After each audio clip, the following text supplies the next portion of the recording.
what it is. Brad Lea back again with another episode of Dropping Bombs. Today in the studio, folks, I got a real treat for you, especially if you're a Baywatch fan. Motherfucking Hobie from Baywatch, Jeremy Jackson in the house. What's up? Good to see you, man. Thanks for having me back. Dude, what else did you do besides Baywatch? You know, I started acting when I was 6, so I did like 60 Anything commercials. notable? I did a movie called Shout with Jamie Walters, John Travolta. I did a movie with, what's her name? Oh my gosh. I forget her name. She's an Oscar award-winning actress. You know, I'll never forget, what's her name? Yeah. Sally Kirkland.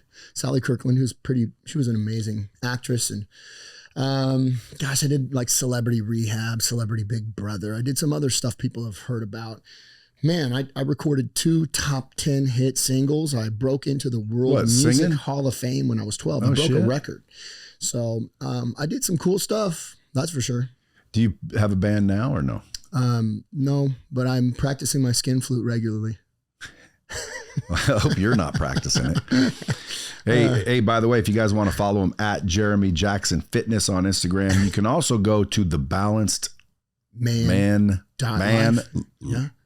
TheBalancedMan.life. The Balanced Man, because now you're kind of like zen and spiritual and earthy, hippie-ish, if you will. Conscious caveman. You spend time in Bali? Enlightened warrior. I haven't been to Bali yet. You spend time like in Costa Rica? I saw a video where you were like at some retreat thing. That's our retreat, man. It's freedom through discipline is really what we're going for. It's a men's retreat.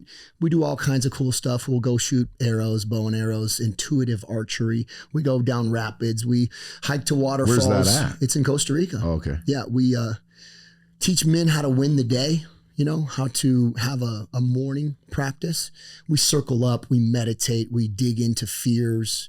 We do some role playing stuff. What's the end game? The end game is to, plant seeds and water ones, planting a seed or watering one that's already there so that mothers, kids, wives get stronger, more stoic and capable men back into their communities. Yeah. Did we drop a bomb? That was a bomb. Sick. Because, dude, we need some more stoic men in our community. Yeah. I think when people are like, what's going on in it nowadays? Dude, there's a very few men in the world. Yeah. No, and the leadership is happening, but not from, I call it old fashioned. To me, it's just like everybody was like that when I grew up. There was none of this nonsense going on. Yeah, it's principles, it's values, it's being a man of action rather than a man of reaction. We've become so divided and so reactive.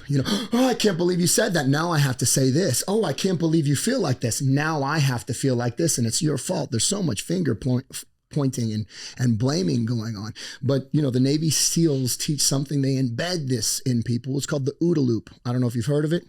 Observe, orient, decide, act, and do that again. Observe, orient yourself with the situation, make a decision, and then take action. And this is how to stay in action rather than falling victim to a reactive state. This is masculinity. A protector, a real lover.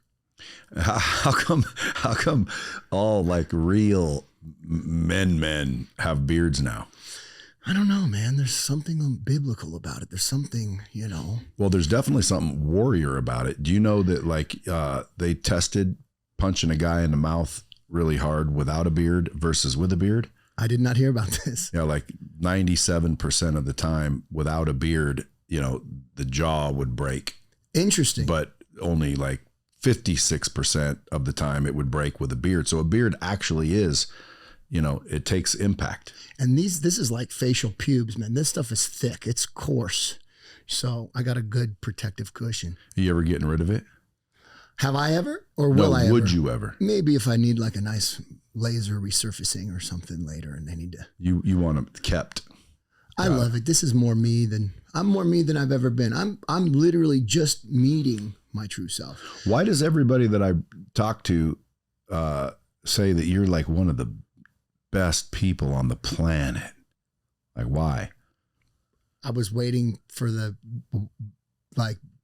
because of X. That's it. That's all they'd say. Period. Like Best I had you on my stories the other day when you were here with Matt, and people were like, oh, God, I love him. He is one of the best people on the planet I've ever met. Well, I'm like, what are you doing, dude? First of all, that makes my heart swell and my stomach stir to hear that. That's really cool. And if I had to give you an answer, I would say that I've been beaten to a state of sweet reasonableness, that I have done life wrong so many ways that the way has just become glaringly obvious. And now you're helping other men find it. What other work is more valuable and priceless than that? Is that the Balanced Life? That is the Balanced Man. Life. October 19th is our next retreat. Yeah. You should come. I'm not coming. December. I'm not coming for sure. One of these times. I don't like, the like you guys, I assume, hug and all that shit. Krav Maga. I like that. Boxing. I like that. Jiu-jitsu. I like that. Surfing. I like that. Hiking. I like that. Yeah. And then some deep meditations in there for spiritual For some reason, expansion. I don't know. Maybe I need to do the work, but I find it very awkward to like open up and be vulnerable. Yeah. Well, the magic you're looking for is in what you're avoiding. Oh, drop a bomb. That is a bomb. However, again, there may be some deep-seated shit I don't know about, and quite frankly, I want to keep that there. Okay. Okay, well, I'm serious. When the student's ready, the master appears. Exactly, you let us know. Come exactly. on out. And not only that, it's not causing any problems. Yeah. I think I'm one of the most. If it ain't broke, don't fix it. Dude, I believe, and this is the truth, that if you took everybody and you could reveal all of their secrets and all of their true thoughts and intentions, I would be one of the most angelic individuals on earth. Yeah. Because all I do is, I literally try to help people. I'm not evil in any way. I don't freaking want to harm anybody because of their race or religion, or like, I don't have evil and negative thoughts. A lot of people say, bullshit, dude, everybody does. I don't. And so with that, plus I don't have any aches. I don't have any pains. I don't have any problems. I got money. Yeah. I got a beautiful family. Everything's wonderful. So whatever's buried, I don't want it coming up. Whatever's there, leave it there. You know what's funny is a buddy of mine owns a stem cell clinic. Yeah. 2 of them, actually. Yeah. No, 2 buddies. CPI, that one? Or? CPI's one, Ed and them. But there's one in Costa Rica. Yeah. Is that CPI? No, that's Colombia, I think, CPI. Well, there's no CPI. I think CPI is in Tijuana. It is. The other one, Regenerator or something, is Regen or something. Regen. Yeah. So they said, hey, come down. We'll give you all these stem cells. It's like 40 grand worth. We'll just give them to you. And I was thinking about it because I totally believe in stem cells. Yeah. Oh yeah, for sure. And anybody that has pain and issues, I would look highly into stem cells because I totally believe it. So Absolutely. Either Regen or CPI, but I was getting ready to go down there and I didn't feel right. And I thought to myself, why am I messing with God's creation? I like it, man. I mean, and besides that, like if I had a shoulder injury or pain, of course I would. Yeah. But I don't. It's called intuition, man. Yeah, I don't. And so I just said, no, I'll pass for now. I'll wait until maybe, Sure. And then I hear they're also shooting it in the penis. And that almost made me go. I got it. I got the PRP shot. It's called the P shot. In the dick? Yeah. Does it work? Oh, yeah.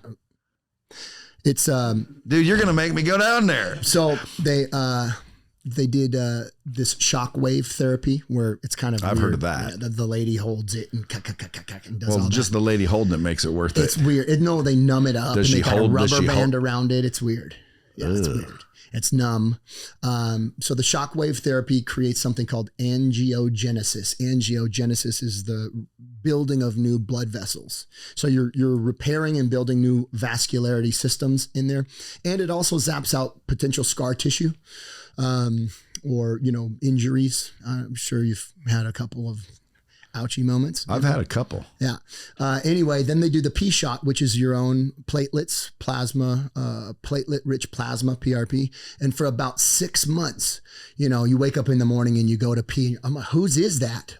Whose is that? That's not mine, because you're used to your own, and it's like just kind of puffy, like heavier, like actual weight added. And it's the term is tumescence. Tumescence is the engorgement of blood. But that doesn't stay? 6 months. Yeah. And then it goes away? Yeah. So do you do it every 6 months? It doesn't go like back to where it was. Really, I wouldn't say it regresses and you like catapult back to before you got it. So there is lasting benefits because you have. Well, when you say catapult, you make it sound like there's a huge difference. It was pretty noticeable. Like, whoa, dude, this is like my 21-year-old penis. Yeah. Well, I mean, again, like I still have a 21-year-old penis. Okay, then you're good, man. If it ain't broke, don't fix it. Well, I mean, hey, everybody could add a little extra. What's the term? You know, an ounce of prevention is better than a pound of cure. Yeah, but you know, everybody could use a little extra. A little, it's, you know. I mean, to me, it's like a buddy of mine told his girl, you know, hey, you know, they were not getting along, and he said something about, you know what, I think I'm going to go out there and get some new. Mm-hmm. And she said, get up there another inch. It's all new. So like that always like it's in the back of my head. Like, dude, I want to get up to some new real estate where like not many guys can find. It'll do it. But at the end of the day, man. And as you get leaner too, you gain a little bit of length. Yeah, well, that almost made me go down there. But at the end of the day, I just thought to myself, you know what? There's nothing wrong. I don't have pain. I don't have issues. So I don't want it. Because what if something went wrong? What if you got stem cells from someone that got the jab, had cancer or has some DNA? I mean, who knows? Yeah. It's not that old. Right. Of a technology. So like, what if all of a sudden you're dicking with God's creations and yeah, it solved your pain, but you don't realize it. But in 4 years, now you're going to have some issue. Totally. So imagine I'm perfect. I'm wonderful. Yeah. I go down there to try to get even better. Better than what? Better than freaking wonderful. Like putting rims on the Ferrari. Exactly. You know, it's like why do that? Yeah. So I figured I'll wait until the things start happening because eventually things will probably start happening. But anyway, stem cells, I believe in. I got them. I got. Well, now you're making me reconsider. Well, I got a milder form. They're stem cells that are extracted from the pulp of babies' teeth. Okay. Babies? Yeah. Babies don't have teeth. When little kids lose their teeth, you know, or maybe not babies, but, you know, 3, 4, whatever, when their baby teeth fall out, whatever age that happens, the moms will donate the teeth to this lab that extracts the stem cells out of them. Weird. So down there, they said it's umbilical cord. Yeah, umbilical cord, Wharton's jelly, I think they call that. So speaking of extracting things from children, let's talk about Hollywood. Uh-oh, okay. Well, because, dude, you kind of grew up in Hollywood. Yeah.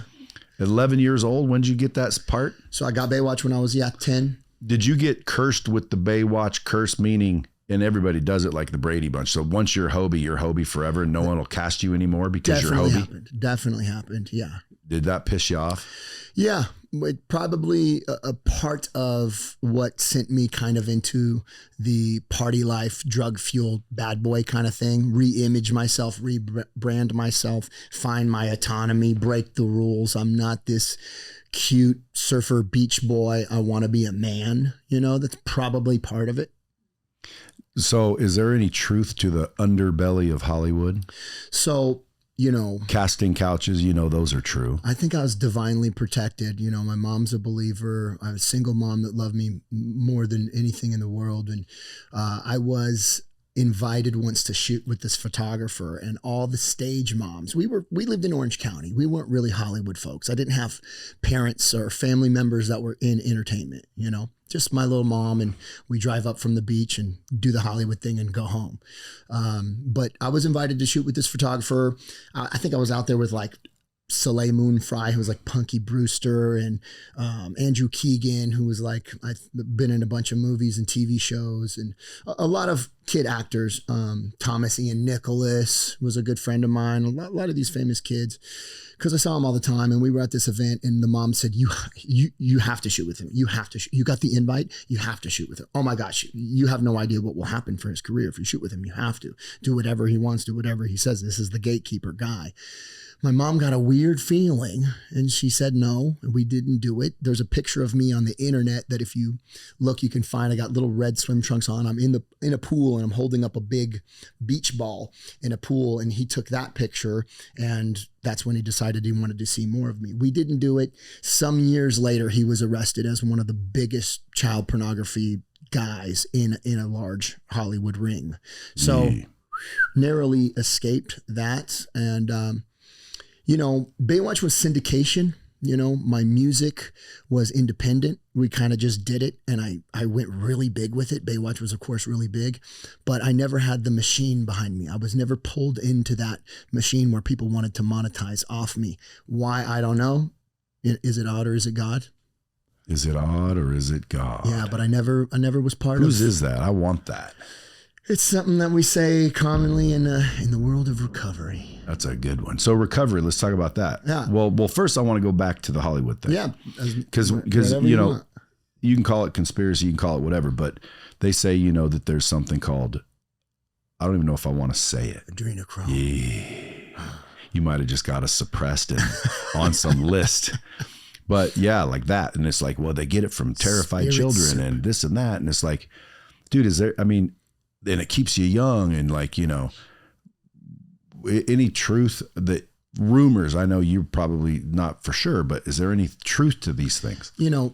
Growing up on Baywatch, sex, power, I definitely saw the influence of that. These rich producers having the girls clamor for them to get roles, and Playboy and parties, and, people that were willing to essentially sell their soul to get what they wanted to get. Of course, that is happening, and to degrees in which a sane mind, a sound mind cannot imagine. Ugly, gross. I guarantee it. Have I witnessed it? Have I been a part of it? Thank God, no. But you've heard about it. I've heard a lot about it. Yeah. And it's like, so it's real. It's just, you didn't fortunately get involved, but it's real. Hollywood is a business, right? And like any business, people are going to do whatever they can to monetize at a higher rate. And when you get sick on power, when you get sick on self, you're willing to do things that are unmentionable, and you want to sweep it under the rug. And there's people, especially in Hollywood, who they have this mystique. They have this fantasy of what they could be if they just had fame, right? Now, I wouldn't wish fame on my worst enemy. Really? The stuff you got to deal with, people. If you're not prepared for that, if you're not ready for that, if you're an entertainer who loves to creating life in imaginary circumstances, you love to read a script and dive deep into formulating this character and become that character and become one with their story and be able to move and spit. That's a beautiful process of creation. That's an artistic expression. That's a gift. That's a talent. That's one thing. And you don't care if you ever make money. This is my advice to anybody who wants to get in the entertainment industry. They ask me all the time, if you love to create just for creation's sake, you love to make music and you love to act and perform, and you don't care if you ever make it big because you just love it, even if it costs you your money, you got to go get a job and make ends meet just to invest into this, you'll probably get somewhere if you don't care. But when you care, and the fame is the ultimate goal, reaching that destination is where you're starting, you're going to do things and you're going to go along with things, which is essentially selling your soul. Is that how you eventually got into drugs? Selling my soul? No, influence from the show and all that. No, and that's a great question that, most people would assume. I was born with something called the warrior gene. This is what I believe exists in the mind of all true addicts. The warrior gene is found in the amygdala. It's part of the Krebs cycle, and it's responsible for dopamine release. And, some people love to skydive, man. Some people love to surf big waves. They don't care if they die, dude. They're going out and charging 100-foot waves, and they're obsessed with checking the tides and the storms and paying thousands of dollars to get on a plane just to ride this one wave. There's people that are obsessed with a lot of cool stuff. Yeah. And some of this cool stuff is dangerous. But and most of these people, Formula One racers, Navy SEALs, highly functioning, intense, extreme, obsessive people, they have this warrior gene. Some people find their drug before they party, and they can drink beers, dude. They got a different drug. They got a different thing. Now, by the way, this warrior gene is only found in about 10% of the world's population. Not everybody has it. But if a doctor took your blood, they'd see it or not see it? No, it's really more experiential. For somebody, why do you call it a gene? Well, because it's passed through genetics. It's passed on through lineage. It's why fighting Irish. You ever heard a joke about Irishmen walking into a bar and yada yada, how Irish can't hold their liquor? Well, there was a 100-year genocide against Ireland. And so for 100 years, England tried to kill all the Irish. And guess who survived? People who have the warrior gene. Therefore, their offspring were more likely to have the warrior gene. That's why you have a higher population of alcoholics in Ireland, or because they get crazy when they drink. Maybe that explains me. There you go. Because I have Irish in my blood. And, you know, when I was growing up and drinking, there was no reason to drink other than to drink. Like, what was the purpose of drinking if you weren't there to get hammered? Hammered, yeah. For a goal, for an objective. Yeah. Not for the taste, not Hell to pass no. time. No, to get somewhere. To get somewhere. So if feel a certain way. And this is like a lot of the work I do with recovering addicts and alcoholics and in the treatment community and the wellness space, is if you have this gene, here's the kind of the barometer. Here's the test, right? The Littman's test for this. Have you ever been in a car crash? Yeah. Okay.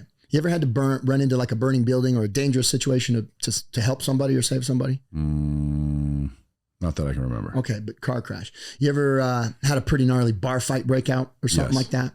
Okay. You ever had a knife pulled on you or a gun pulled on you? Gun, yes. Okay, gun. Perfect. So let's pretend I'm psychic. If you have the warrior gene, I'm psychic. If you don't have the warrior gene, I'm not psychic. When the gun came out, you got real calm. You had this strange, innate ability to know exactly what you should do. The busy head got real streamlined. It's almost as if everything moved in slow motion.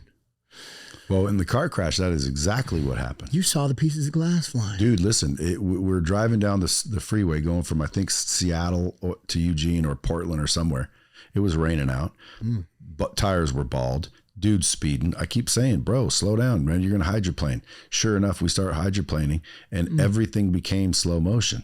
And there was a car next to us and we were heading towards it and it was all slow motion. And I saw the lady scream and us hit it. And dude, I was completely uninjured because every time we hit something, I braced, but it felt the whole entire crash and we were bouncing off all kinds of shit. Felt slow motion. So the warrior gene is a superpower, and most alcoholics and addicts beat themselves up. They think they're trash because they've done crime, because they've lied, because they've cheated, because they've stolen, because they've sworn they were going to stop and they don't. But what they don't realize is they have something called the warrior gene. You knew it was going to happen before it happened. You felt it. The warrior gene is crazy deep intuition, crazy deep ability to slow down time, hear better, see better, and think clearer in the eye of chaos. You were born to protect your tribe and your pack.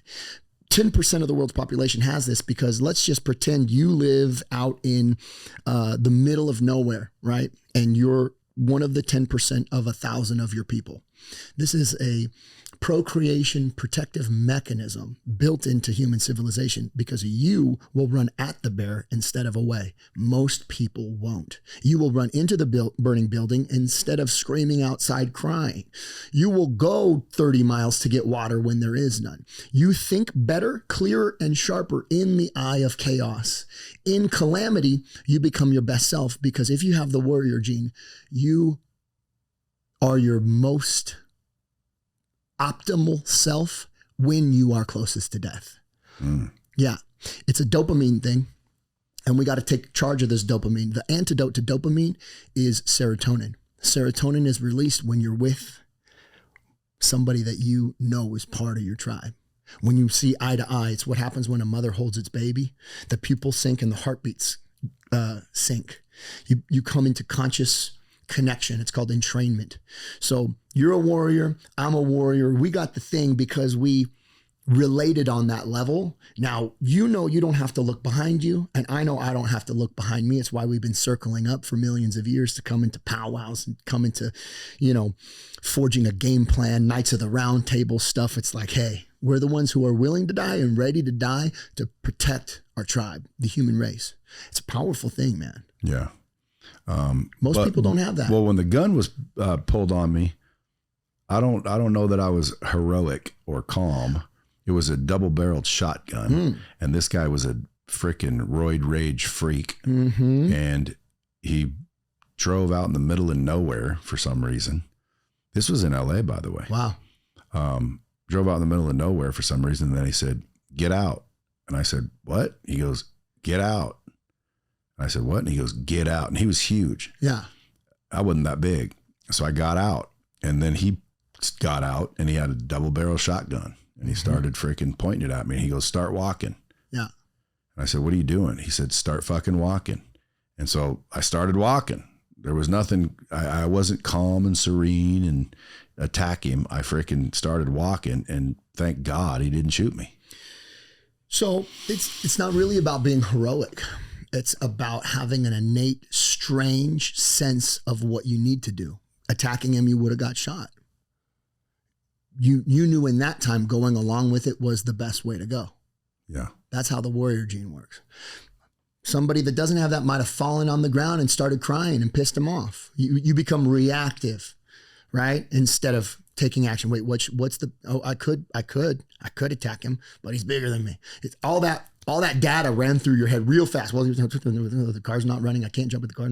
You assessed the situation and you did what was the most likely to keep you to survive. I call that common sense, but yeah. But most people really don't have it, sadly. So warriors have a most people become their worst self when they're closest to death. They just scream and cry and fold. We don't fold.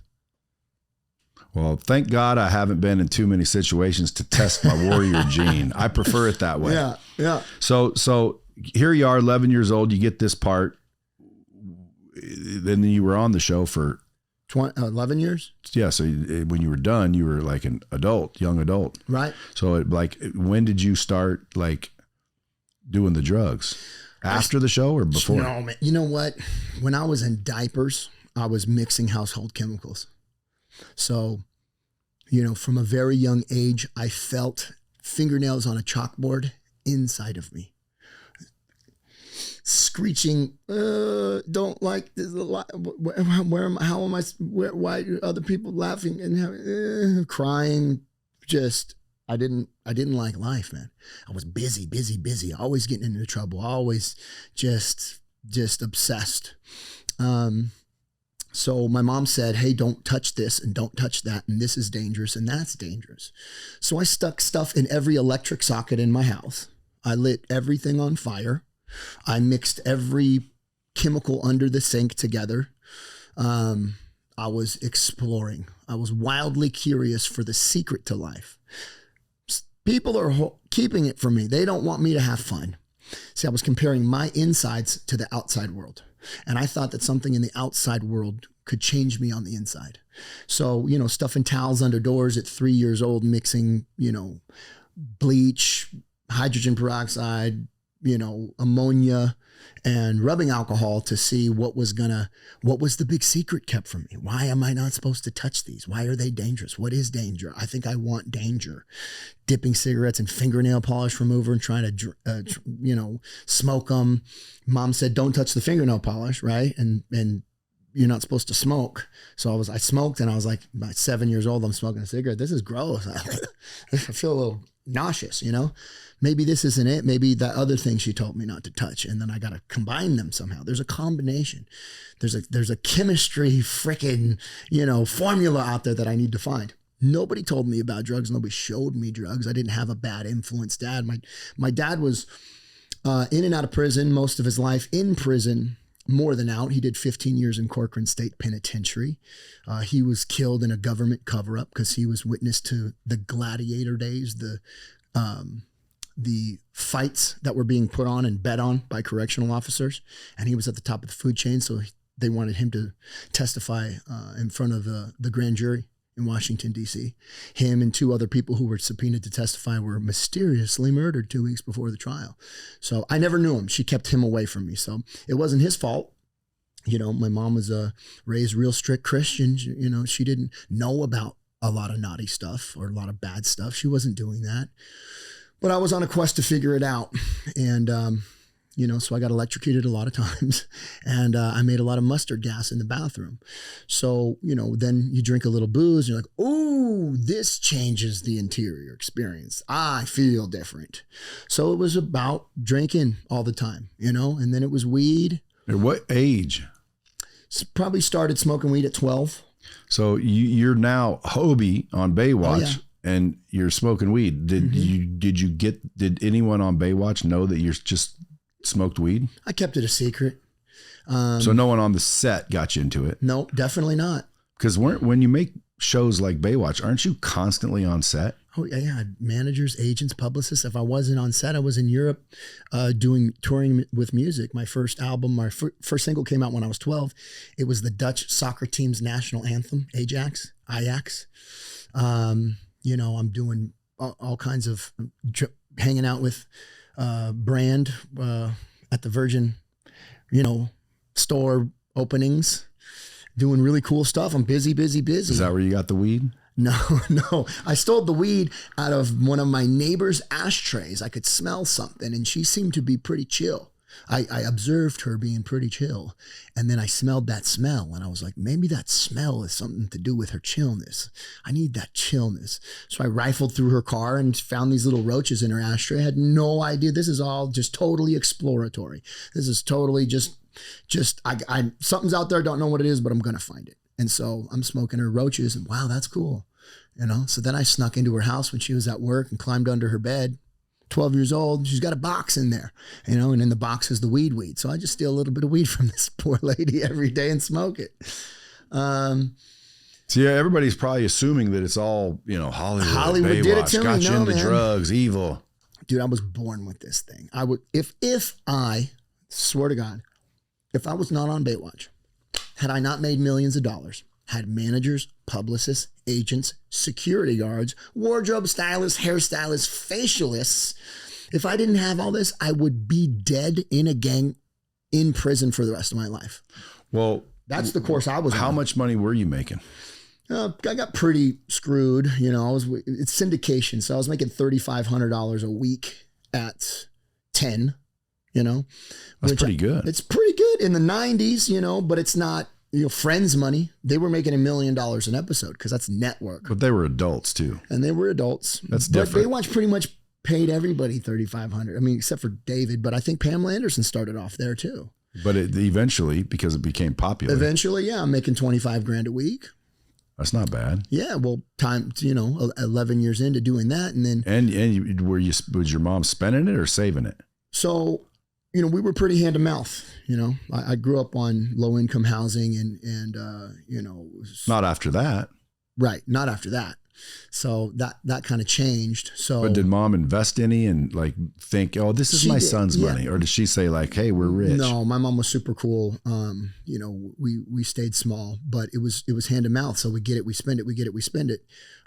She saved a lot, and then I would get arrested for something, and it'd be $200,000 to a lawyer to get me out of trouble in a $50,000 rehab. You'd think the studio would pay that? No, because it's not a studio; it's syndication. We want to keep this secret. We don't want them to know. You know, so because you would have got fired, maybe.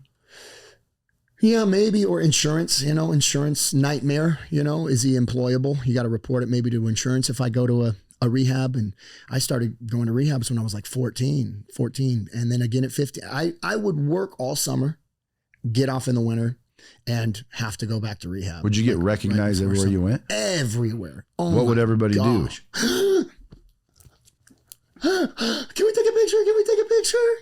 Mobbed. I've had my hair cut off, my shoes stolen. I had to have a human tunnel, security guard human tunnel, to get me out of the car and into the studio to perform. Now, I grew up idolizing Michael Jackson. You know, you want to talk about manifestation. Did you ever go to his house? No, I would have let him touch me every way he wanted. I love that dude. You might have been cornhole. I would have drank the Jesus juice. And I was always kind of bummed out. Why am I not good enough for Michael Jackson to invite? Yeah. That's, I'm on the #1 show in the world. I still haven't gotten the invite. Dude, I want to play with Bubbles. What's wrong with me? Yeah. Macaulay was over there. Macaulay stealing my spotlight. I'm so sick of that. Yeah. He was introduced to the business end of things.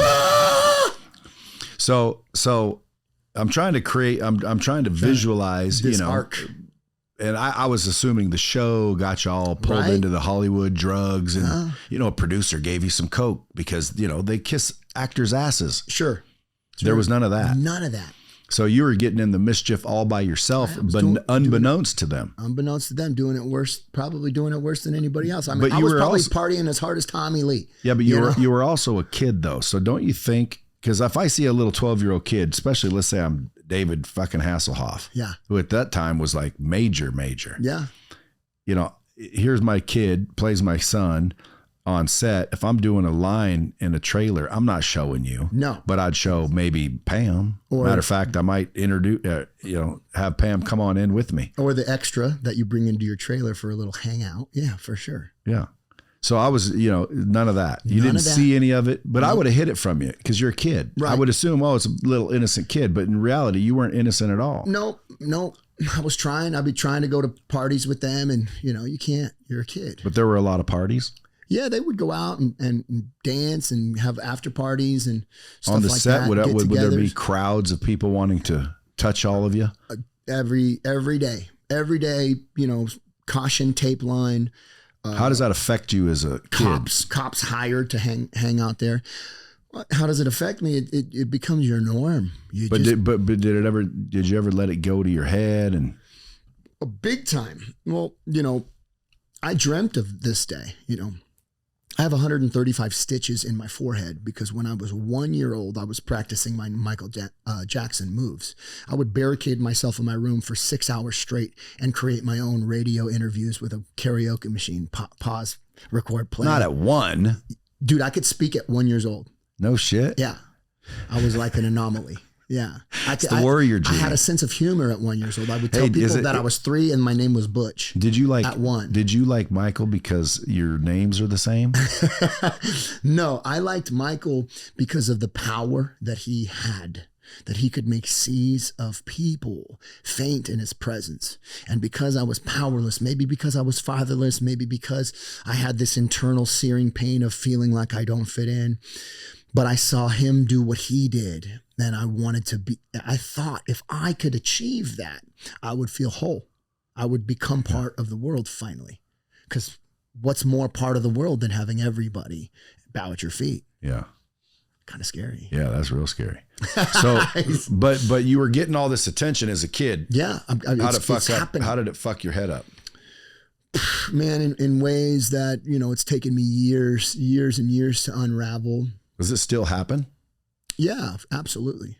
I mean, I'm thinking back when I used to remember Baywatch. You look a kind of the same, but with the beard and everything. Right. You'd think maybe people don't recognize you. They don't. No, dude. The day, I'll never forget the day that somebody came up and asked, "Can we take a picture?" I said yes, and then they all got together, and I was supposed to take the picture of them, and that had never happened to me. I was like 22 or 23. 24 maybe. That had never happened to me. You mean, hey, can we take a picture? Hey, can we take a picture? Hey, will you take a picture? Will you take a picture? Of course, yeah. Come on in, let's go. Oh, you want me to take a picture of you? You have no idea who I am. I was like, whoa. Did that feel good or bad? Bittersweet. It was, a wake-up call. It was a paradigm shift. It was a check to the ego, a blow to the ego. But it was also like, hey, maybe I can rebrand myself. Maybe I can become something different. Maybe I don't have to live as the kid from Baywatch for the rest of my life. Do you think that drove you to the drugs? I would think it has to be a part.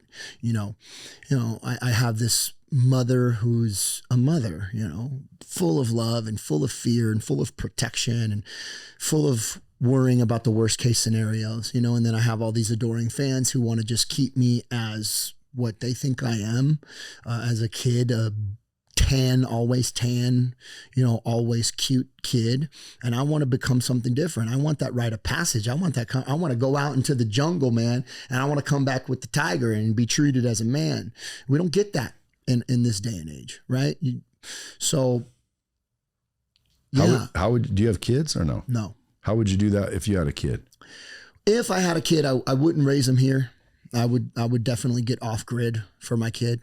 Costa Rica, Mexico, Bali, and let him go play with snakes and lizards and swing from branches. No vaccines, no sugar, real food. That's what I would do. How's your diet? Because you're pretty shredded. Yeah, I've been doing pretty much a carnivore, paleo, keto carnivore, primal diet. I mostly eat eggs and beef, buffalo, elk. Take a lot of colostrum, raw milk, raw cream, raw kefir. Colostrum from the source? Food. Yeah. You get it from the source? Straight out of the nipple, dude. I take a cow with me everywhere I go. No, I use it. There's a really cool company called Equip, and they make a powdered colostrum and a grass-fed beef protein isolate. I love these people. You should create like diet programs and shit for people. I have one that is so revolutionary. Nobody's ever done it. It blends the best of both worlds from vegan, omnivore and carnivore. I could tell you about it right now, but because it's never been done, I don't want to give it away. I want to talk to you about it privately because I got a zeitgeist buzzworthy hot topic trend for a way of eating and a way of living.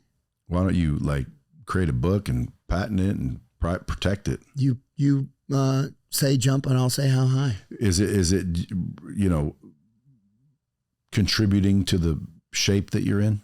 Oh, 100%. I'm in the best shape of my life. I'll be 44 in October, and I've been trying to do it for a long time. I've been on every steroid on the planet. I've done all the HGH and the peptides and the semaglutides and you name it. I've done it. Anavar, all that. Trenbolone. Winstrol. I've done it all. Really? Yeah. The only steroids I never did was like equipoise. And equipoise, a lot of equipoise. The wet gainers, because I never wanted to be puffy. So I don't want to just get big to be puffy. So like the Anadrol and the nobody wants to be puffy, do Deca they? And stuff like that. Nothing to make you puffy. You think that hurt your insides? It's done damage more so to my outsides. Lost a lot of hair. I had to have freaking hair replacements. Major freaking acne, stuff like that. Rages, explosions. And you didn't care?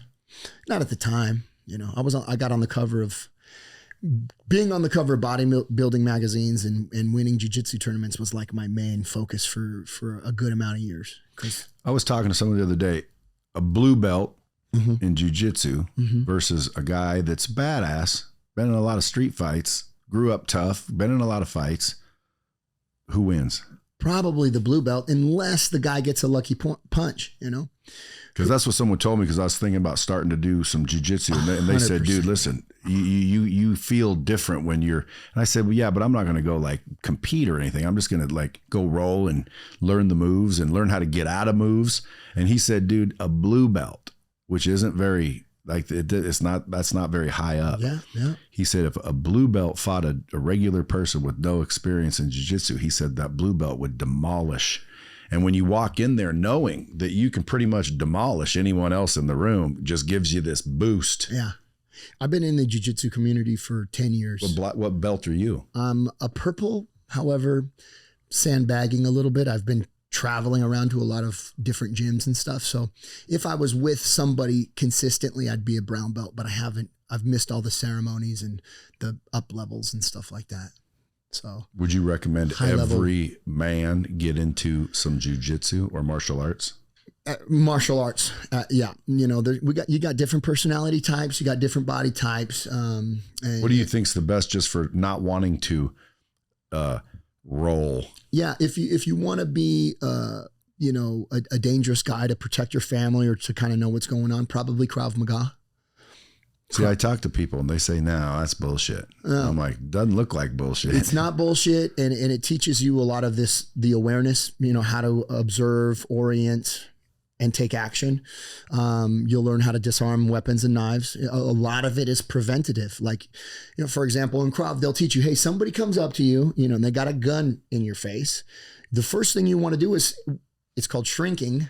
You put your hands up here so you're close to the weapon. Hey, man, what do you want? But if you go like this, hey, that's kind of like, whoa, I don't like that. You're a little in my face. I might shoot you if you're reaching towards me. So it's how to protect and preserve, and how to be take action. This is an action. I'm not going to grab you, but hey, what do you want, man? What? And you might want to give them what they want. Hey, I want your wallet. No problem, dude. Here, it's in my back pocket. Do you mind if I take it? Okay, here you go. Do you have your kids with you? Do you have your family with you? You can make a bad situation a lot worse. So you want to learn how to react to this stuff. Isn't jiu-jitsu called shrimping? There's a shrimping in jiu-jitsu for sure. Krav is eye pokes, nut punches. It's about ending it quick. If I punch you in the face, that sounds like more me. Look, if I punch you in the face, I got a 50-50 chance I'm going to break my knuckles. You know what I mean? And then let's just say you do have a gun. I can't even squeeze it because I've broken my hand on the gun. So eye pokes really easy. Nut kicks really easy. Effective? So, very effective. Way more effective. I could punch you as hard as I can in the face and maybe not knock you out. But if I barely poke you in the eyes, you cannot see. You watch UFC, right? Yeah. What happens when the guy gets poked in the eye? Barely poked in the eye. They stop the whole thing for 5 minutes, and the guys are like, and these guys are hitting each other as hard as they can for 5 rounds. Does anybody ever test your abilities? It's weird. Once you know this stuff, once it's in you, I used to have I've had my teeth knocked out. I've had my nose and my jaw broken. I've been beaten. I've been jumped so many times. And now that I know this stuff, nobody ever messes with me. It's kind of a bummer. I know. Why are you in situations where you get teeth knocked out?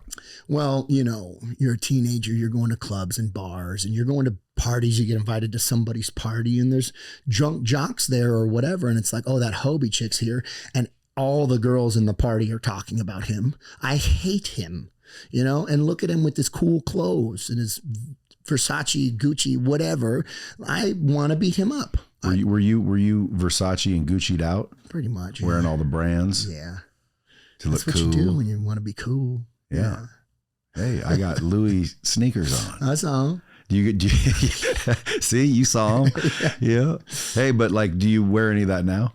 Not really. Yeah. Why don't you come out with your own clothing line? That'll happen, man. So much is in the works, man. So much is in the works. Opportunities are coming to me. The more I let go, the more I have, and the more I give, the more I receive. The coolest things in my life have never come from my masterminding and my planning. It's been through being aware and available for the opportunities that come to me. I've gone higher through grace than I've ever gone on my own volition. Yeah. Do you have a record for bombs? I don't. I know there is. I'd like to try to set one. Well, or at least compete. Then you better get busy. Even though sometimes I'm thinking bombs, and sometimes I'm either engaged deeply in the conversation. And one time I think the whole thing was a bomb, and I didn't drop one. Why? Because it was just unbelievable back and forth everything. So less bombs is actually better. Okay, I'll take it. Yeah, I mean, because again, if I'm thinking about bombs, I'm still up here on the surface. Okay. So again, I know where you are now. Now you're freaking healthy, and you're ripped, and you're helping men become men and fix their problems and fix their marriages and get healthy and get confident. In Costa Rica, of all places, where you're doing the badass shit. What are you doing? You're surfing, you're freaking archery, ATV tours. Yeah, and I asked you how much it was, and it wasn't even freaking much. No, it's $4,700. We got a firm. You can pay Dude, you can't $400 a month. I know, but you can't even get down there for that. Dude, it's a beautiful retreat center. It's all inclusive. It's us. You eat fresh mahi and every day. And by the way, because there's a lot of people going to listen and go, dude, I want to do that. So that's at the Balanced Man .life. The Balanced Man. That's where you register. Yeah. So $4,700, dude. Go down to Costa Rica and freaking at least get in better shape for the week. Well, they say that the fastest way to renew, heal, or restore a skittish dog, a wounded dog, is you put him in a pack of healthy dogs. And that's what we're trying to be. That's what we are. We're a pack of men in our power, wanting to share that love, wanting to give from that place. And, they help us as much as we help them. Is it booked out forever, or not many people know about it? It's new. So we've been going for about a year and a half. It's not huge. It's 10 to 20 people tops, 20 people tops. So if it sells out, it sells out? Yeah. Dude, I'll bet you when this drops, you'll sell out. You'll sell out. I'll be honored. I almost guarantee it, because, dude, number one, I got quite a few listeners. Number two, these are the type of listeners, that they want to go improve. They want to deal with shit. Yeah. And there's a lot of guys out there that don't want to deal with shit, which is crazy enough. The ones that should go. Well, you're a perfect example of everything that we and I base, my practice off, energy, right? It's about the inner God. It's about the inner good. It's about the inner genius. That my outside life is a mirror of my inside life. What I think and believe manifests, and a lot of people don't know that yet. It's crazy too. The Bible says to not be conformed by the things of this world, but to be transformed by the renewing of your mind. So we're here to transform through the renewal of our minds. That you, me, and everybody is exactly where they're supposed to be. There is no lack. There is nothing unessential in the universe. Universe, uni, uno, one, verse, song. The song is freaking perfect, dude. Nothing has to change. Just this. And once you tap into that, there's like a liberation of energy. Like you become more particle than you are wave. You become more energy than you are matter. See, those are all bombs. I would have just carpet bombed. Because I believe all that, dude. I always talk about, there's three things I say people need to focus on if they want to at least financially succeed. And it's also the same ones in everything, but it's mindset first, skill set, and then habits. Yeah. Because your habits, dude, you show me a guy who has a fucked up life, and I'll show you a dude with fucked up habits. Yep.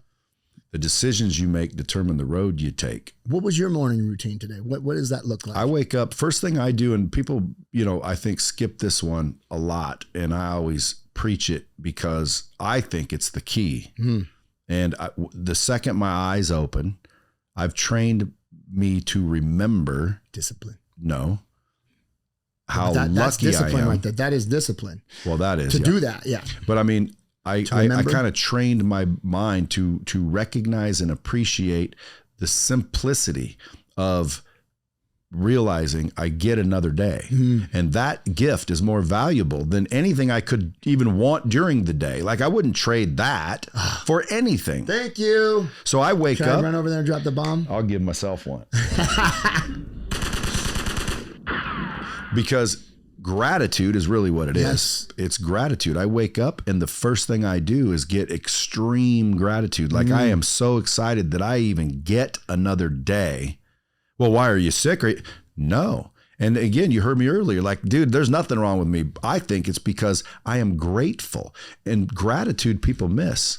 And dude, listen, I've bought people some expensive gifts trying to buy love before, trying to be the cool guy. Yeah. And I've seen on occasion, they don't get excited. It's almost like entitlement. And I think to myself, fuck them. Like, I wish I could take it back. Well, imagine if that were God looking at us, giving you another day, and you wake up fucking acting like, that all I get? Yeah. So I practice gratitude. That's routine number one. Extreme gratitude. Extreme. Yeah. That's. I mean, I don't wake up and start crying and thank you, but I wake up and instantly acknowledge how lucky I am. And again, my mind now, my perspective shifts to one of gratitude. Yeah. And now it doesn't, all the challenges usually people shrink from, I'm like excited because I get to figure out how to pay bills. Right. I get to figure out how to fix my car and make it to work and feed my kids. Most people are like, oh, and they blame everybody because of their vibration and their frequency. Woo! Because the thought is the seed. That's right. And the heart is the ground. Dude, what you frequently see becomes your frequency. Yes. So to me, I don't wake up. I don't wake up with anxiety and doubt and fear and worry. I wake up with enthusiasm and excitement and happiness and gratitude. So that's routine number one. Yeah. Then I just realized, dude, the most important thing I think there is your health, because without that, you're done. Yeah. And you can make millions of dollars, and the second you get a problem, you'll give that million to get your health back. Yep. So I realized that I'm not an idiot. So I say, I got to at least raise the heart rate. So I go work out. Mm-hmm. Then, and again, I don't work out to where I want 6 packs and shit, even though I'd love them, but I don't go crazy. I just stay what I consider to be healthy. And you do that by exercise and raising your heart rate. So I just say, raise your heart rate. Because some people say, well, I can't afford a gym membership.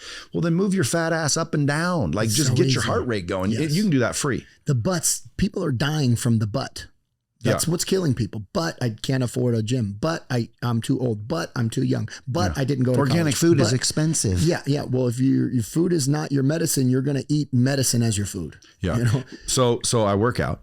Then I understand relationships. That's what the R in real stands for. Nice. By the way, the E is energy. Ooh. So this is affluence. Okay. And that's lifestyle. But I wake up and I follow a very simple principle. You know, I think what you focus on kind of grows. So I wake up, focus on the health. Then I freaking focus on relationships. How do I do that? I just identify 5-10 people I'm going to text or send something to every day. So I'm not the guy that always calls and wants something. Yeah. I'm usually the guy calling and saying, hey, what's up? You need anything? People are like, oh man, this guy. And that's why people take my calls. I can call some celebrity people and they always answer my FaceTime because they know I'm not going, see, I told you I know him. And there's nothing in it for me. I'm just saying, hey, how you doing, buddy? Altruism. Anything I can do for you? Yeah. How you been, man? And so I do that every day. And then I realize that in my mind, this is a computer and it needs more information because if I don't have everything I want, it's because I don't know something. Yes. So I'm going to read a book, take 30 pages of a book, maybe listen to an audio, do something. Usually I combine them when I'm working out. And then I focus on 5 things that are going to drive revenue. Why? Because, dude, I want fucking money. Yeah. And when people are like, dude, you shouldn't be focused on money. Dude, listen, don't tell me what to do. I don't like that. I got kicked out of my house when I was 16 because my dad told me to mow the lawn. And I didn't want to mow the fucking lawn. Don't tell me what to do. I don't know why I've always been that way, but I don't like being told what to do. So I want money because money equals choices and options and freedom, essentially. Yeah. So I focus on it. Why? Because I want more of it. So that's my morning routine. I call it the $1 million morning. Why? Because $1 million morning. Well, the reason why I say that is because the gratitude is something where if I gave someone $1 million, they would shit their pants and be in a great mood and run around and celebrate and just all day long would be, oh, this was wonderful. I just got $1 million. Well, if I said, I'll give you the $1 million, but you can't wake up tomorrow, people were like, well, no, I wouldn't take it. So you value waking up more than $1 million. Well, yeah. Well, then why don't you act the same? Yeah. Yeah. So I call it the $1 million morning for that reason. I love it. And then the 4 things are just basic, dude. Your health, your mind, your relationships, and your freaking money. Yeah. Well, I love the progression of that, the thought. First and foremost, developing the discipline and the practice to get your mind where you want it to be. The thought is like an acorn, and in the acorn will be a mighty oak tree. It's not a mighty oak tree yet, So people are like, oh, how does that, how is just thinking about gratitude? But you don't understand. I can't pay my rent, but you don't understand. People don't like me, but you don't understand. I got liver problems or whatever it is, right? They're obsessed with the outside blame. Thing. Yeah. But the thought will become the oak tree. The seed does grow. And believe it or not, they might have a liver problem because of their thoughts. 100%. The organs hold that's emotions. Bullshit. That ain't bullshit. Metaphysical stuff is real. And your words. Yes. Yeah. The word comes from the thought. In the beginning was the word. And not only that, dude, but the word, that's why you spell them. Yes. Spelling. Because they're freaking, you can. Fuck is not a curse word. I'm too old is a curse word. Pussy is not a curse word. I don't have enough is a curse word. You're cursing yourself. You're spelling yourself with this negative state. Curse. Yeah. Yeah. Yeah. Crazy. And people don't realize that, dude. It's so much, sometimes I think to myself, it's crazy. Yeah. Like when people say, I'm tired of being broke. Like, dude, I'm so tired of being broke. It's like, dude, you're basically keeping you broke with that mindset. Absolutely. But and others. You know, you went from the thought and you went to the physical health, right? And then you went to others. And then it's the money. Money is not the root of all evil. The love of money is the root of all evil. So if you woke up in the morning and said, how much more money can I make today? Keeping that first, you know, that might be a little obsessive, and you can be a great friend with no money, but you can be a better friend with a lot of money. Sure you can. You know? And you can be a better father, and you can be a better husband, you can be a better brother, and you can be a better person. An example. You can be a demonstration of what putting the horse in front of the cart does for somebody. Yep. And people say money might make you a dick. And I'm like, dude, money might make you a bigger dick, but it's not going to make you a dick. It magnifies the man. That's all it does, is it magnifies. And it depends on where it is in your importance level. If you're getting money from a place of fear of being broke, you'll be afraid and have a lot of money. Yeah, but my listeners have probably heard me say that in 700 some episodes, so they don't care what my morning routine is. What's your morning routine? Today was light duty. We slept in. We listened to a bunch of affirmations, mantras. Okay, that's the mine. Yeah. So there's one thing we do the same. Then we did. I did a little bit of stretching. That's exercise. Yeah, kind of. Absolutely, getting some flow into the body. And by the way, the exercise, getting buff and all that's great, but if you can't reach around and wipe your ass, dude, you better stretch. Exactly. If you're not really in tune with what's going on in your body, there's so much knowledge to be gained just through movement, like stretching. You can learn so much about yourself. Wow, what is that? What's going on there, right? If you ignore it, it's going to become chronic. It's going to become a problem. So stretching in my morning practice has become something that is regular now. And then we hummed. We hummed all the chakras. My wife was out of town, so I didn't get a chance to hum. We went from the root to the sacral to the heart, or to the solar plexus, to the heart, to the throat, to the third eye, to the crown. Just spent about a minute humming, and leave. Do you hum every morning? No. I like to play around. Well, then with that my can't be a routine. routine. Okay, all right. Well, I hear you. My morning routine actually starts the night before, where I make my to-do list before I go to bed of what I'm going to do the next day. That way I can go to bed clear-headed, not thinking about the future, not worried about anything. It's all waiting for me on the coffee table, and I can allow myself to really kind of just relax. So it's that to-do list before I go to bed, and then it's stretching, and it's spiritual considerations. How spiritual are you? What is your religion? So I'm a believer. I'm a believer through and through. I'm a believer that I and the Father are one. Emmanuel, God with us, not God up in a cloud, not the zigzag man, and not a dude hanging from a cross. But Jesus' first name was Wonderful. It's the first thing they ever called him, Wonderful. So the Immaculate Conception, the birth of the wonder inside me every day, to be reborn, to be restored, to be born again, to become new every day through conscious contact in the inner room, the secret place of the Most High, the Almighty, not the some mighty, the Almighty, not the some high, the Most High. There is a mighty, but is there the son of the mighty? Would you say you're a Christian? I'm a doer of Christ's message. He said that. So you wouldn't say you're a Buddhist? No, but there's so much great stuff to find in Buddhism. I wouldn't say I'm Jewish. See, again, why? Here's what I don't understand sometimes. But there's great stuff. I got Hebrew right here. I know, but here's what I don't understand. Yeshua, because that was his name. Yeshua, it wasn't Jesus. Thank you. It wasn't Jesus. Was Jewish. Yeah. So if you follow, I always ask Christians this: if you follow him so much, why do you do the opposite of what he did? I would agree. Why wouldn't we all be Jewish Christians? Yeah. Well, because when people say, "Are you a Christian?" I say yes, only because that means they know that I'm with Yeshua. Right. But I agree. But I just don't understand sometimes why. Like he did Jewish things. Yeah. So I don't understand why we do other things. Right. He observed everybody's religious practice. If you were fasting and he was in your crib, he would fast with you. But why do Christians worship on Sunday?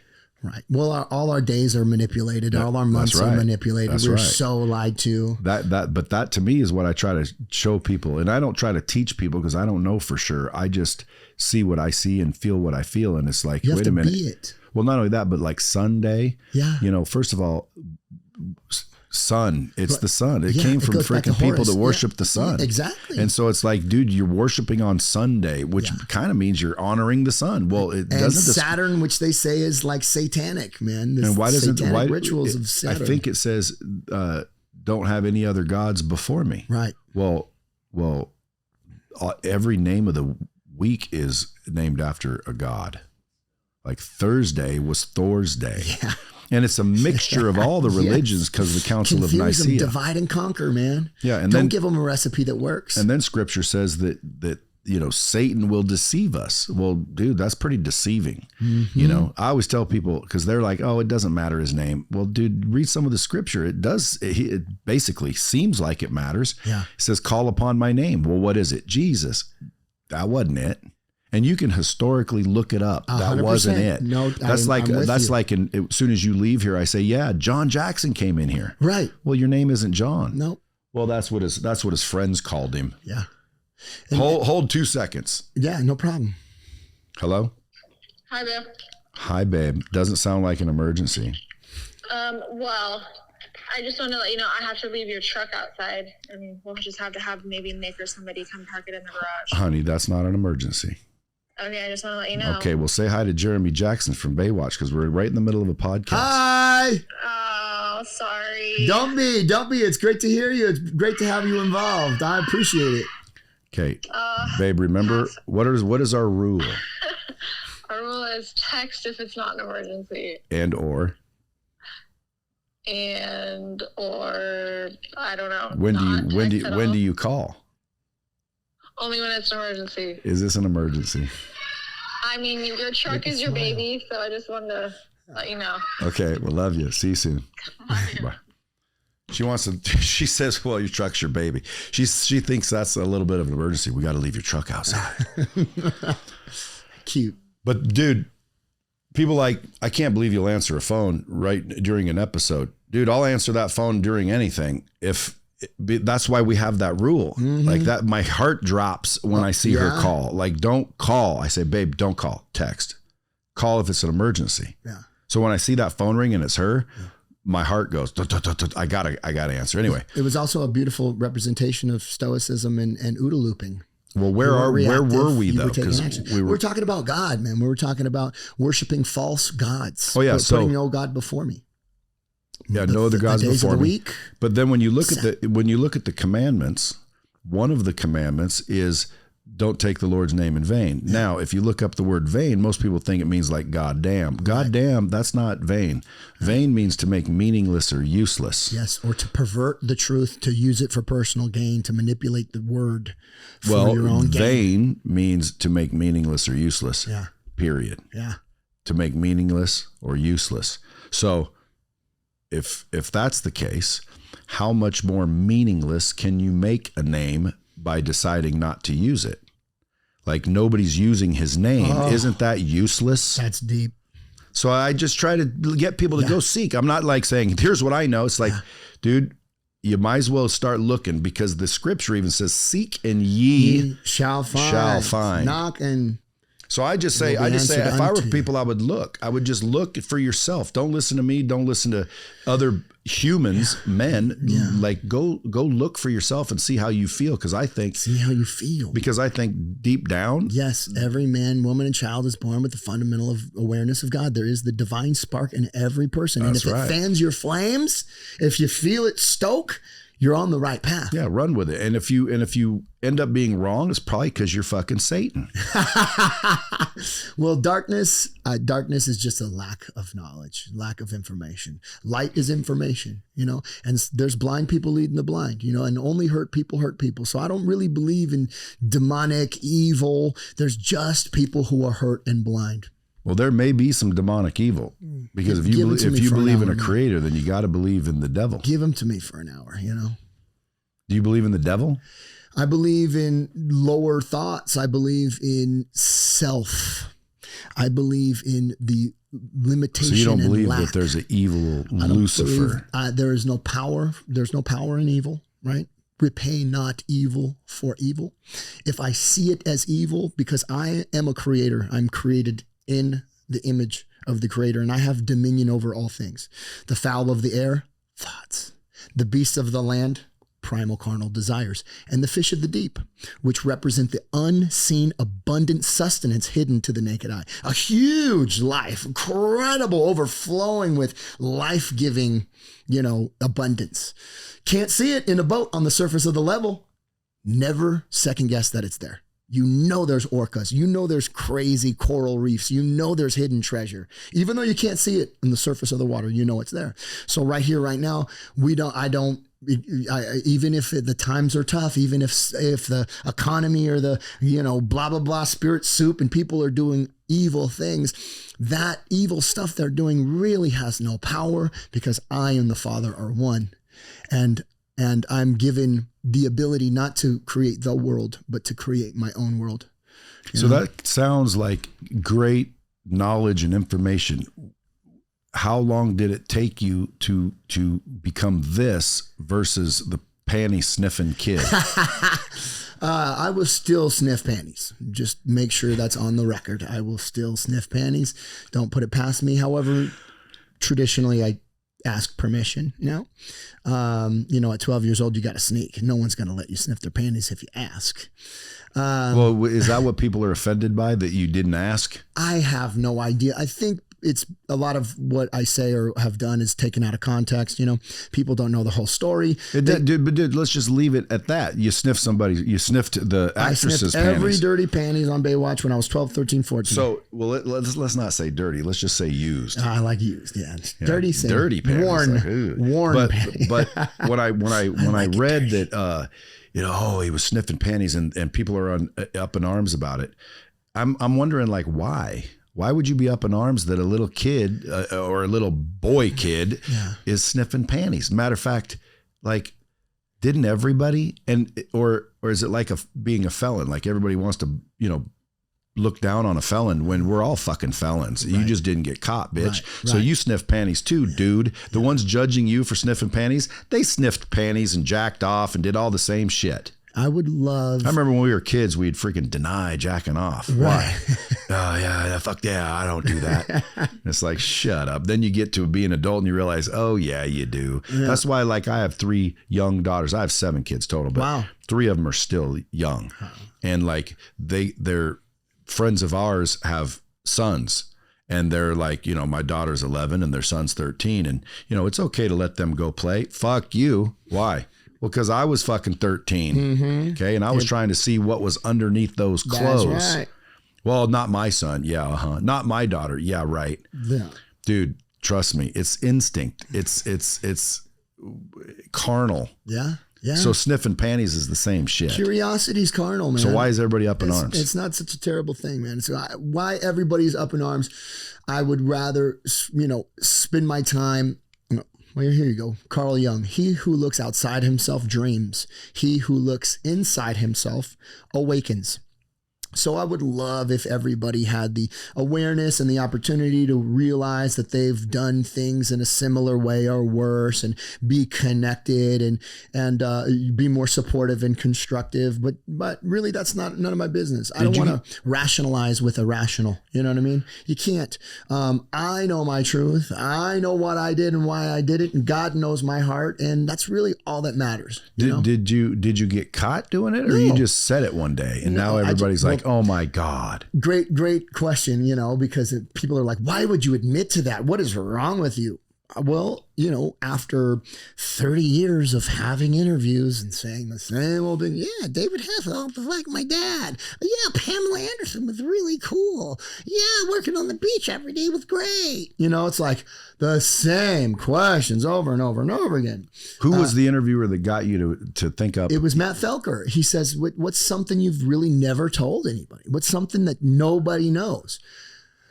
Well, all right, I guess I'm going to have to tell, and that was it.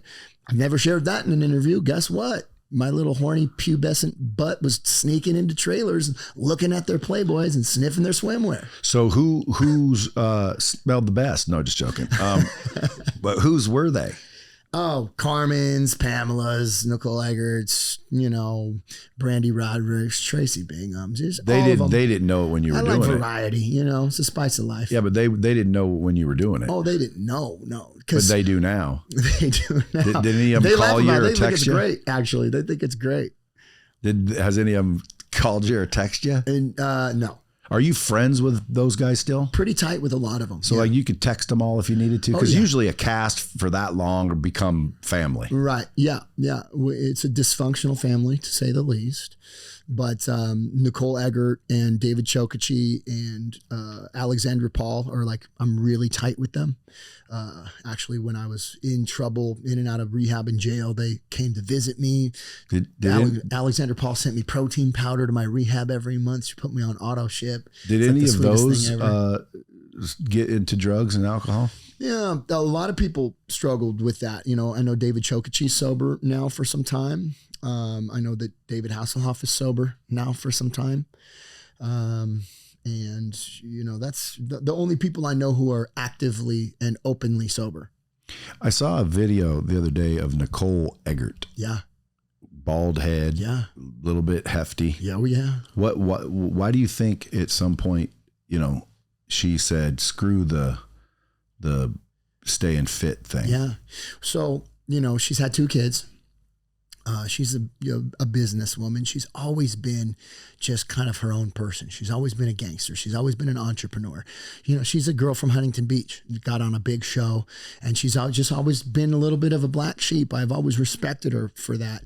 She had a massive hormonal meltdown, like a thyroid dysfunction. That'll do it. Yeah, that'll do it. And but if you work out harder...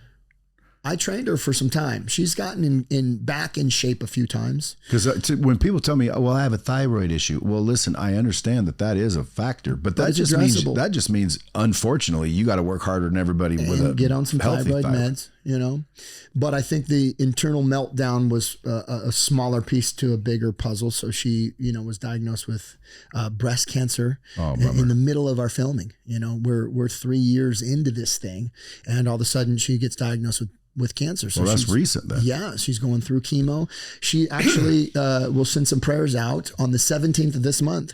The chemo was effective, which, we won't talk about chemo. That's, but it was effective enough to shrink the tumor down to a size in which she can be operated on. Awesome. So she's going in for an operation to remove what's left. And she's just a champion, dude, Well, dude, listen, chemo.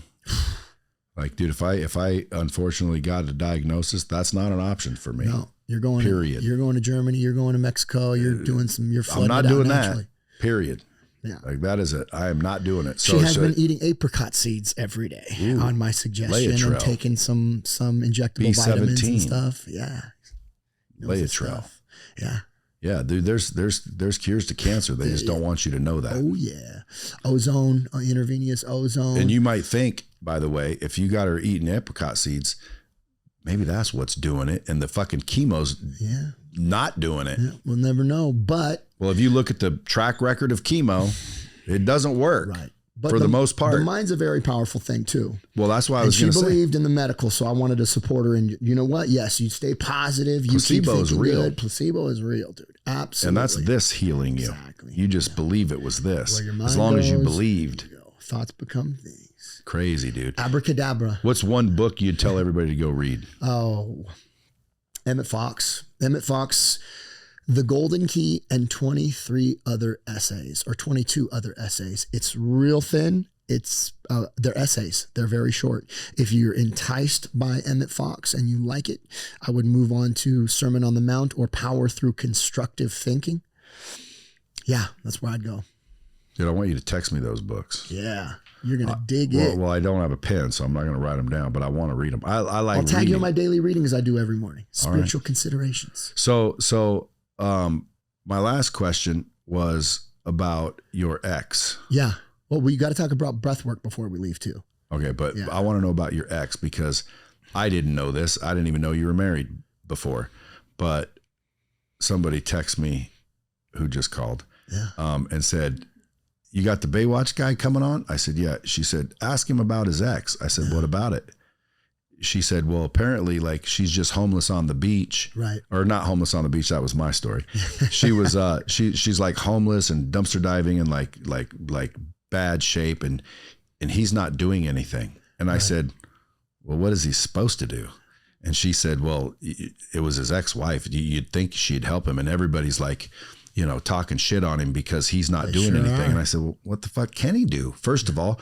Second of all, I Googled it and I looked. I'm like, damn, she looks bad. Like, and not, I don't have any money and no one's helping me bad. Like, drugged out bad. Yeah. So people don't understand, especially addicts. Yeah. Dude, there's no saving them. They can only save themselves. They got to be willing to take the help. And I was just picturing her and assuming that you guys were both addicts. Right. To where maybe you found and decided, because did you hear what I just said? I don't think anyone can save an addict. Right. Only the addict can save the addict.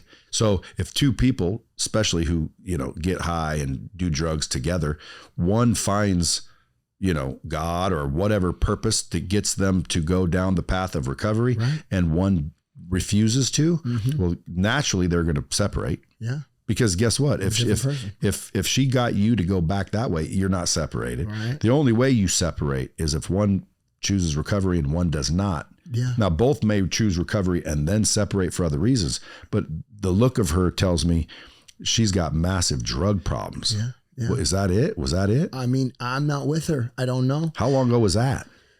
I haven't seen her for over 8 years or talked to her. But were you guys doing drugs together? We weren't, actually. I mean, I wasn't totally sober. We would drink wine together here and That's there. not I don't want to get into that. For- but okay, drinking wine for together. an alcoholic and addict, She looks like she's doing fucking fentanyl and heroin and heavy duty shit. There are pictures of her smoking meth, which has fentanyl in it now everywhere.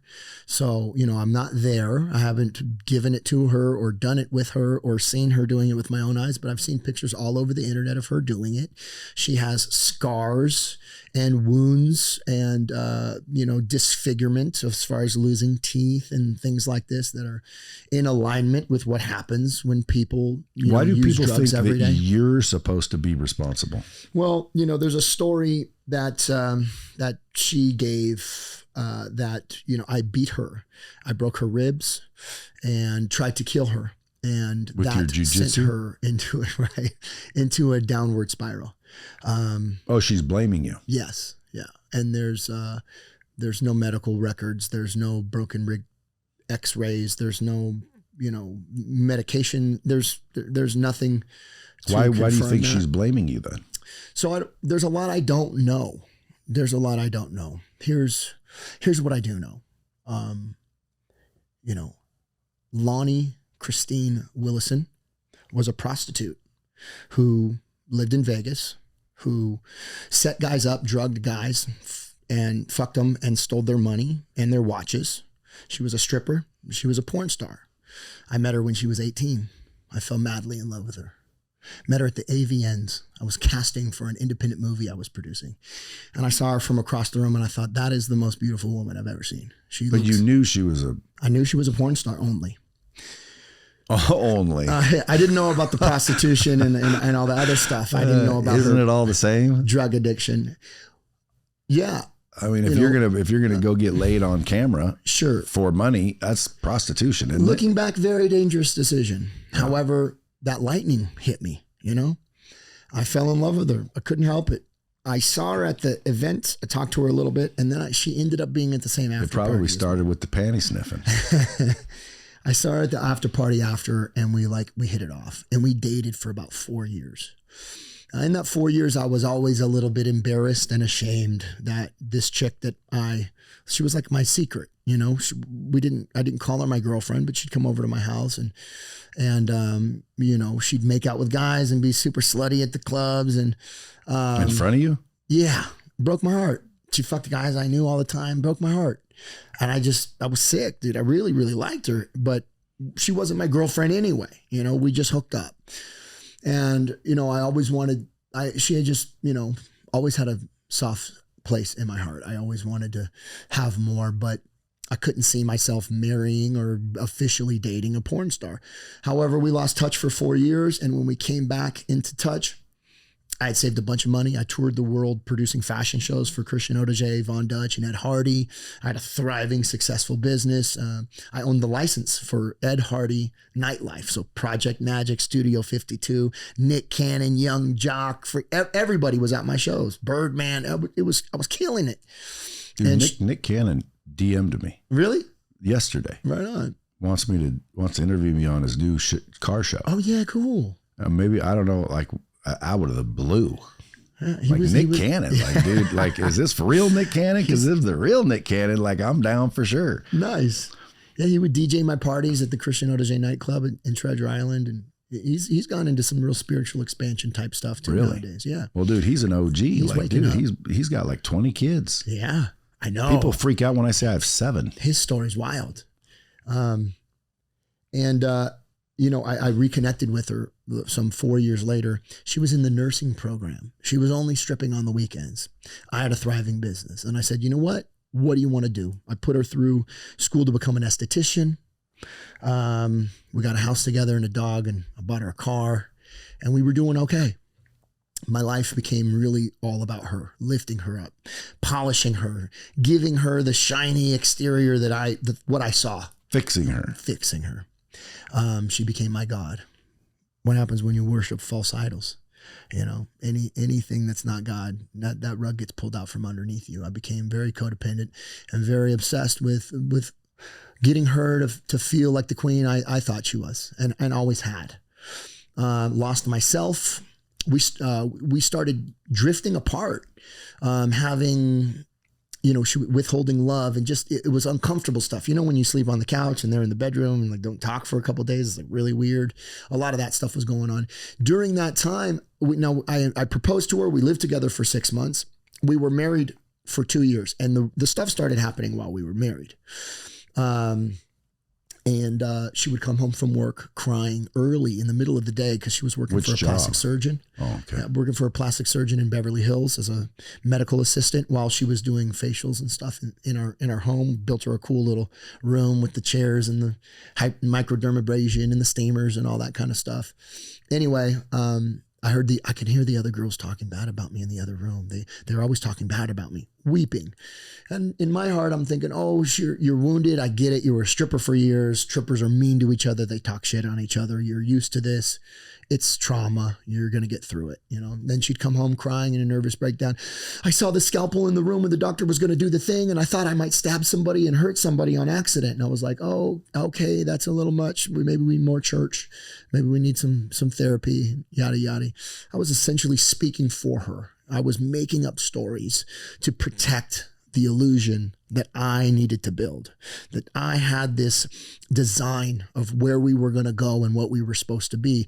I wasn't present enough to even hear the reality of the situation. All right. I wasn't in a illusion. Or maybe you didn't even want to face it because if you would know. Yeah. So I started drinking with her in order to try to reconnect after 12 years of not touching alcohol. Wow. So we drink from time to time. We'd go to resorts, and we went to Fiji, and we went to Maui, and I'm just always still trying to fix. And it's a vacation to make good and make right.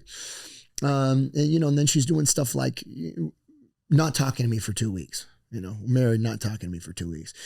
One of those 4-hour conversations where she finally says, when you were singing the song in the shower, you know, I'm like, what? The song you were singing in the shower. I know what that means. Like, what? Yeah, the song. You've been ignoring me, mistreating me for 2 weeks because you think a song I was singing in the shower was like some kind of passive aggressive message that I wanted you to hear so that, I'm singing Usher. You make me want to leave the one I'm with and start a new relationship with you. This is what you do. I'm like literally just having a good time.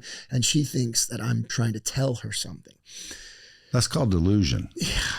It's, and I just couldn't hear it. I couldn't face it. And it really would have thrown a wrench in my perfect little design that I had going on. One day we get in an argument. I lose my temper.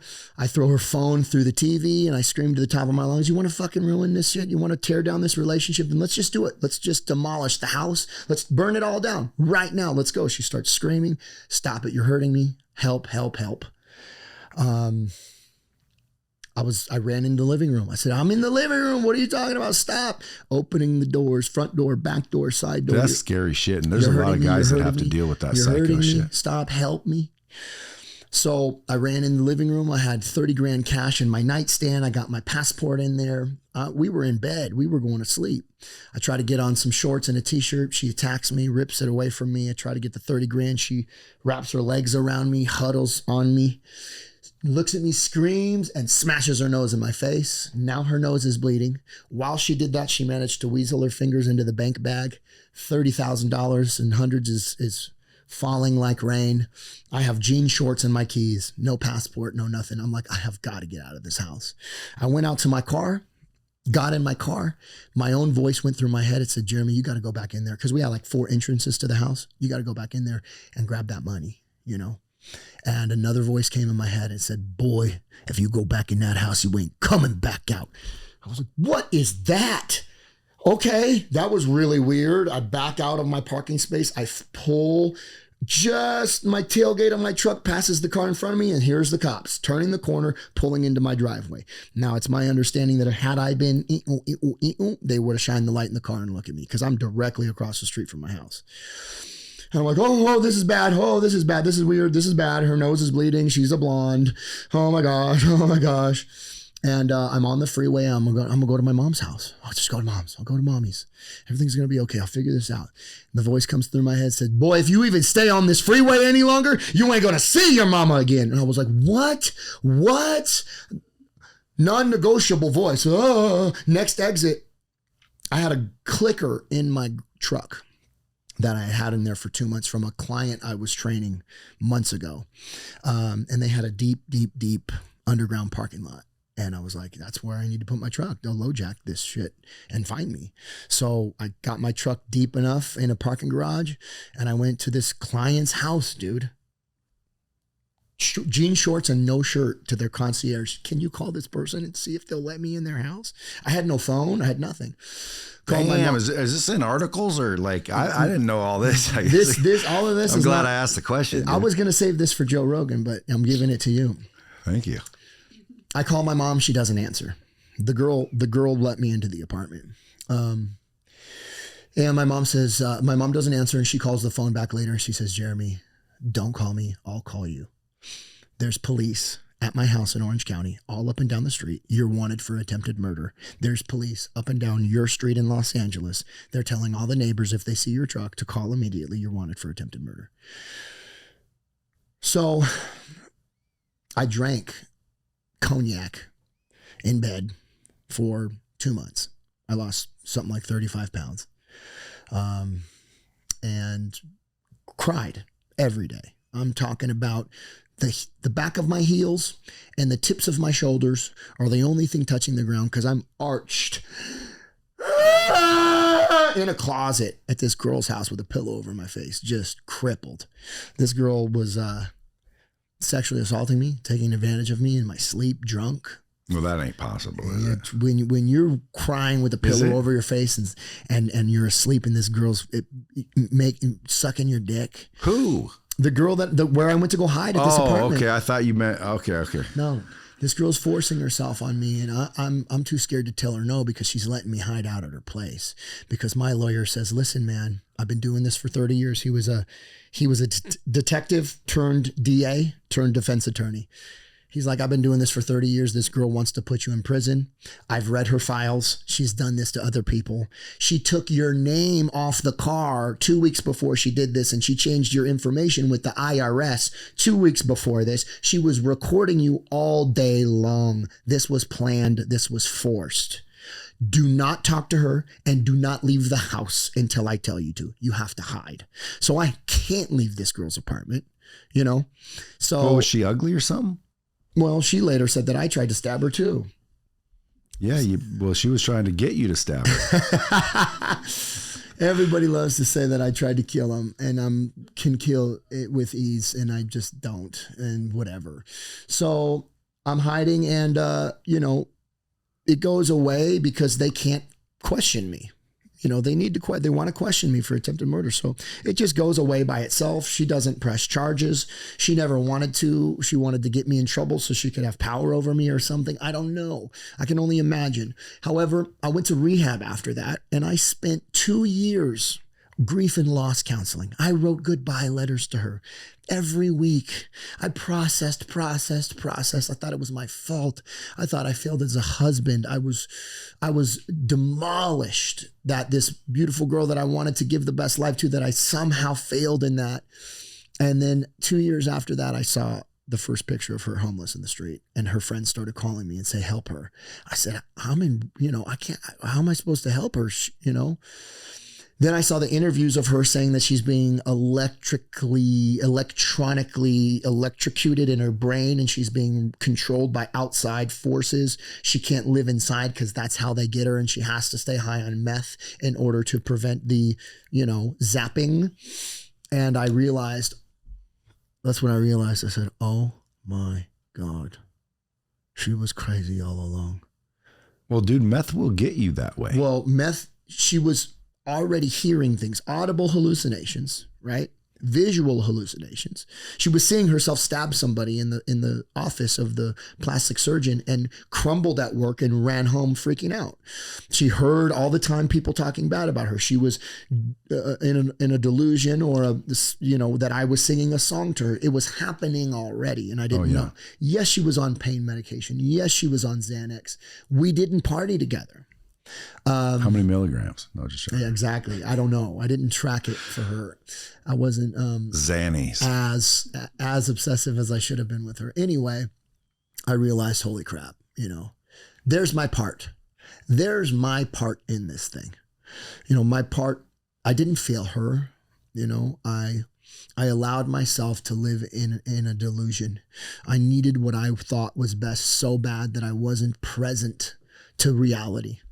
And because I wasn't present to reality, because I was building up an illusion, a fairy tale relationship of how I was going to fix her, I naturally gravitated towards a woman who was also in a delusion and a fantasy. I was sick.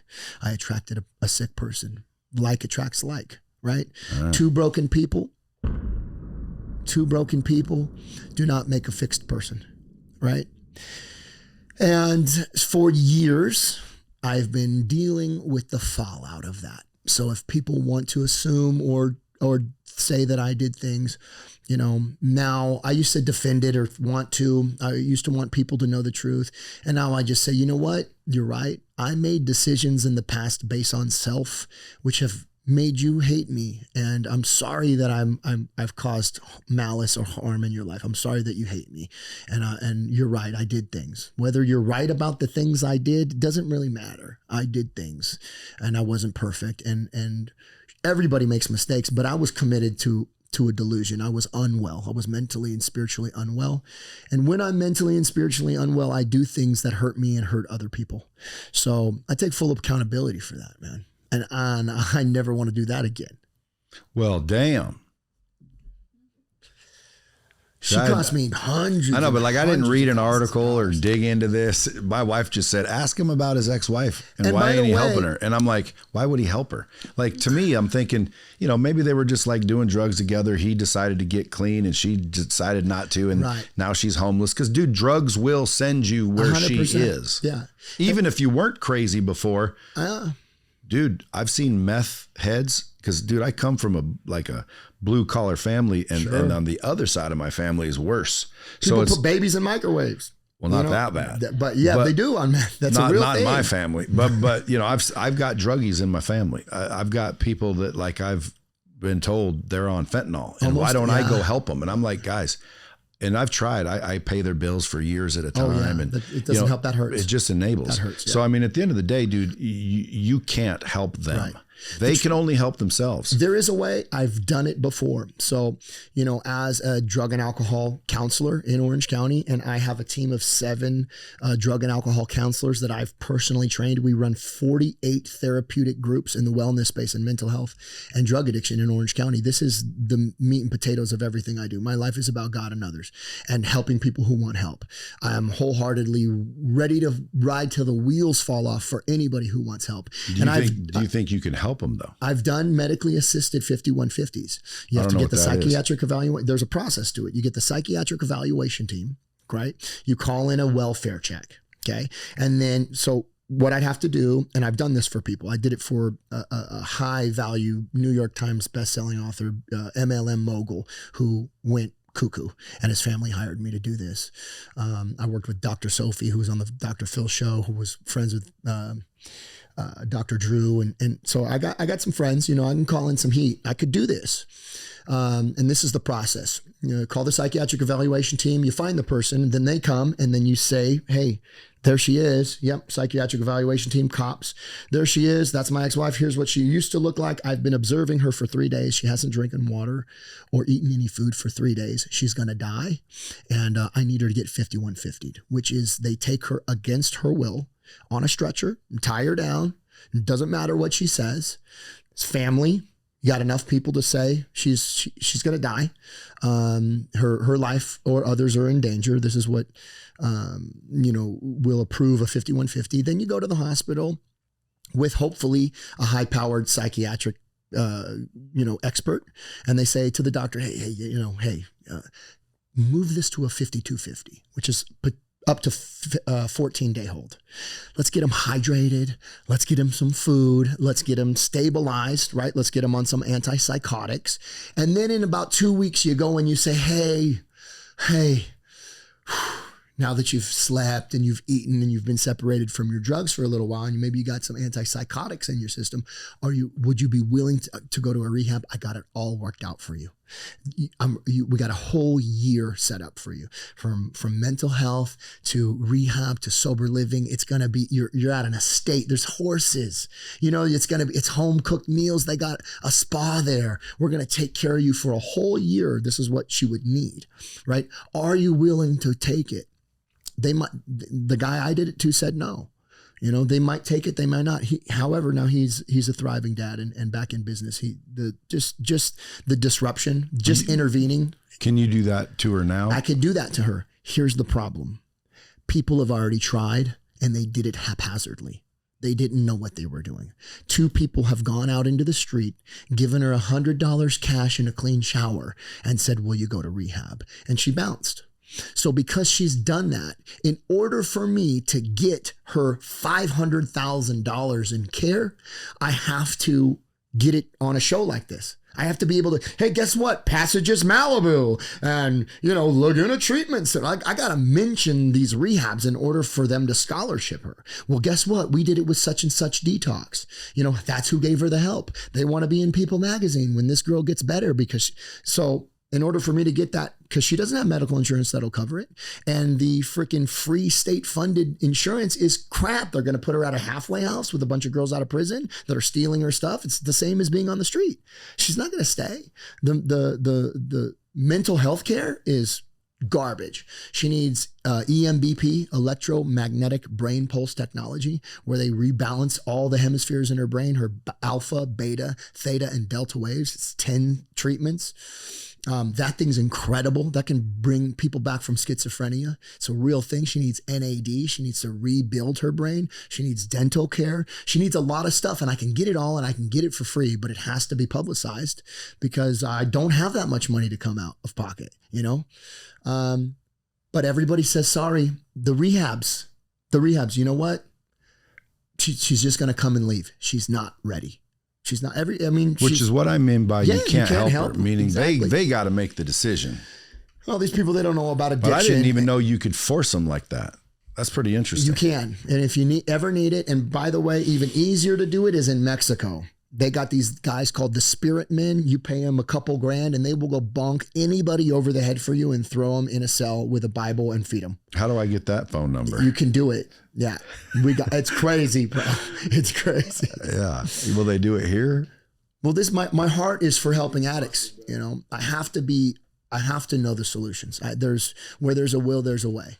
And I have a lot of tools in the toolkit to create constructive interference in the lives of people who are killing themselves. So if people are listening to this and they've got similar stories or similar people they want to help, should they reach out? Or man, 100%. This is what hit my you heart in the DMs, is. go to your website. I'll stop anything I'm doing for that. I'll take less money. If I'm making money somewhere and I'm going to come help you for free and you need real help, I'd rather do that. Damn, dog. So you guys hit him in the DM, but now I want to talk about breath work. And by the way, you might have the record for the longest podcast ever, which is, again, I mean, people are going to be like, you should have kept talking to him. No, we're going to have you back. The funny thing is you were trying to get the bomb record, but you might get the time record. Yeah, I think you already do. We're just scratching the surface. Yeah, I mean, dude, I could keep talking to you for hours. I should have had you come in earlier. Did we just become best friends? Dude, just come back. Just make sure you come back. We could be bullshitting for another half day. Anytime you want me. 2-day spell. Yeah. But the breath work. Yep. Because I saw a couple people at one point do this breath work exercise and they literally said, dude, you got to try it, man. And I watched a video of it and they were bawling and then they were hysterically laughing and then they were shaking. And I'm like, I ain't doing that. See, that's like I said in the beginning, like, I don't know if I want to uncover all that shit. Yeah. But what is this breath work thing you're talking about? So holotropic breath work, pranayama breathing, transformational breath work. There's a lot of different words for it. And a lot of people do breath work. I mean, box breathing is breath work, right?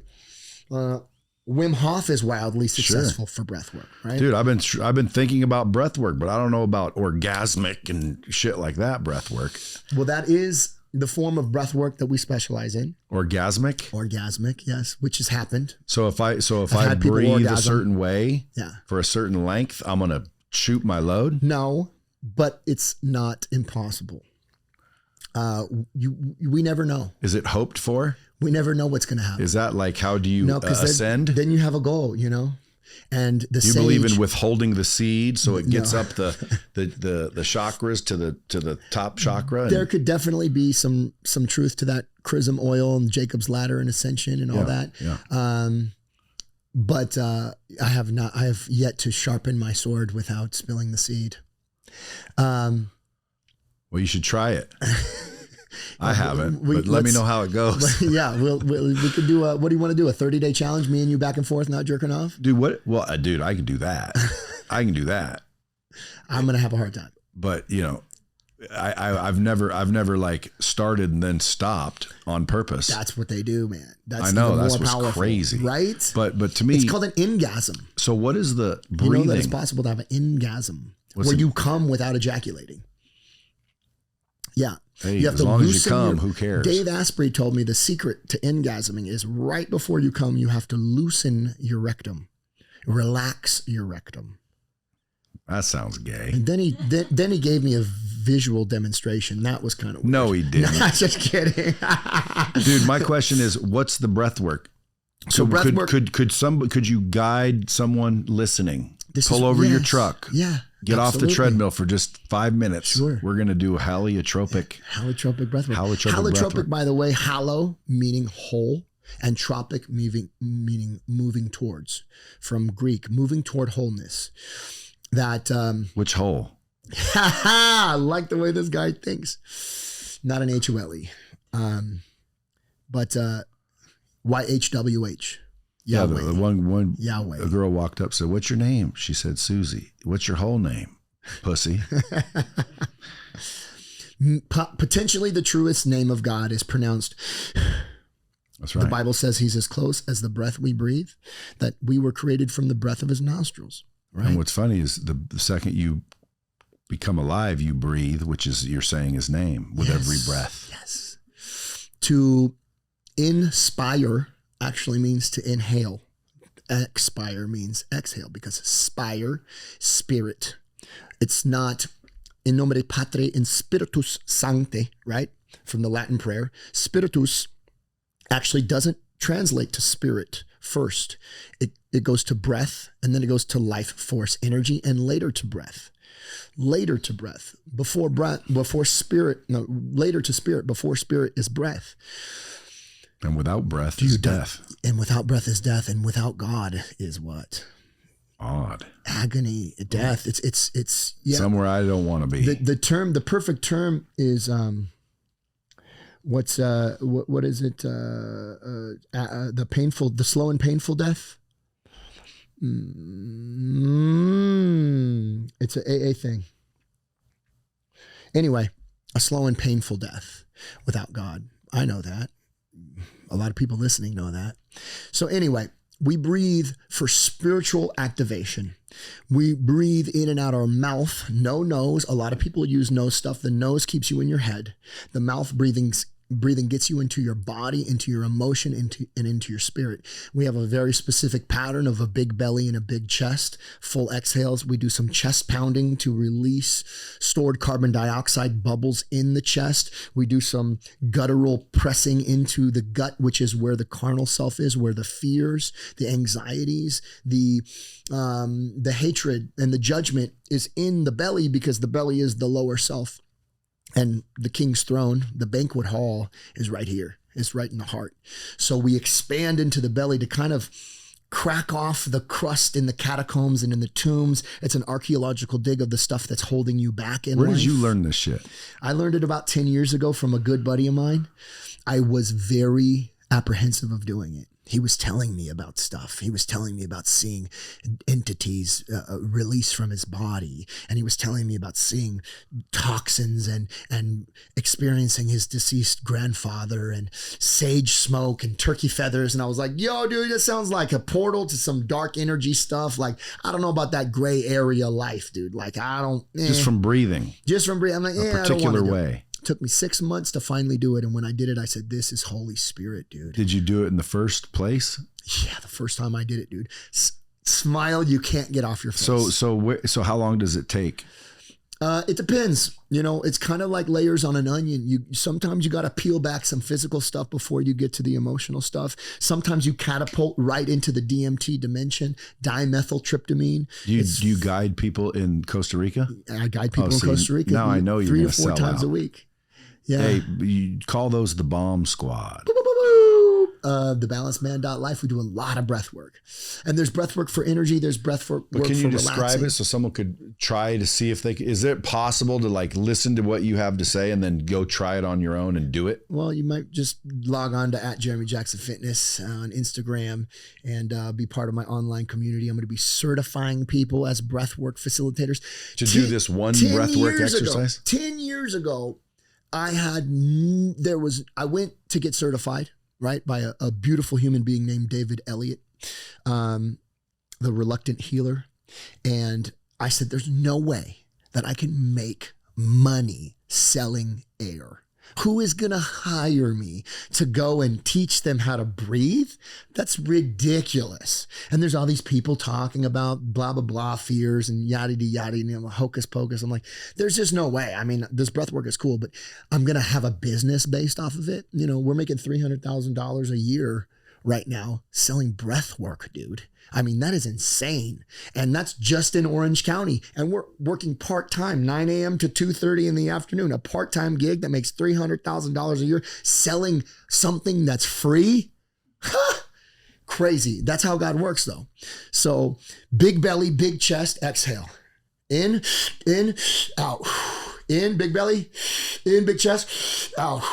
In, big belly, in, big chest, out. And you're not going to come, are you? What's that?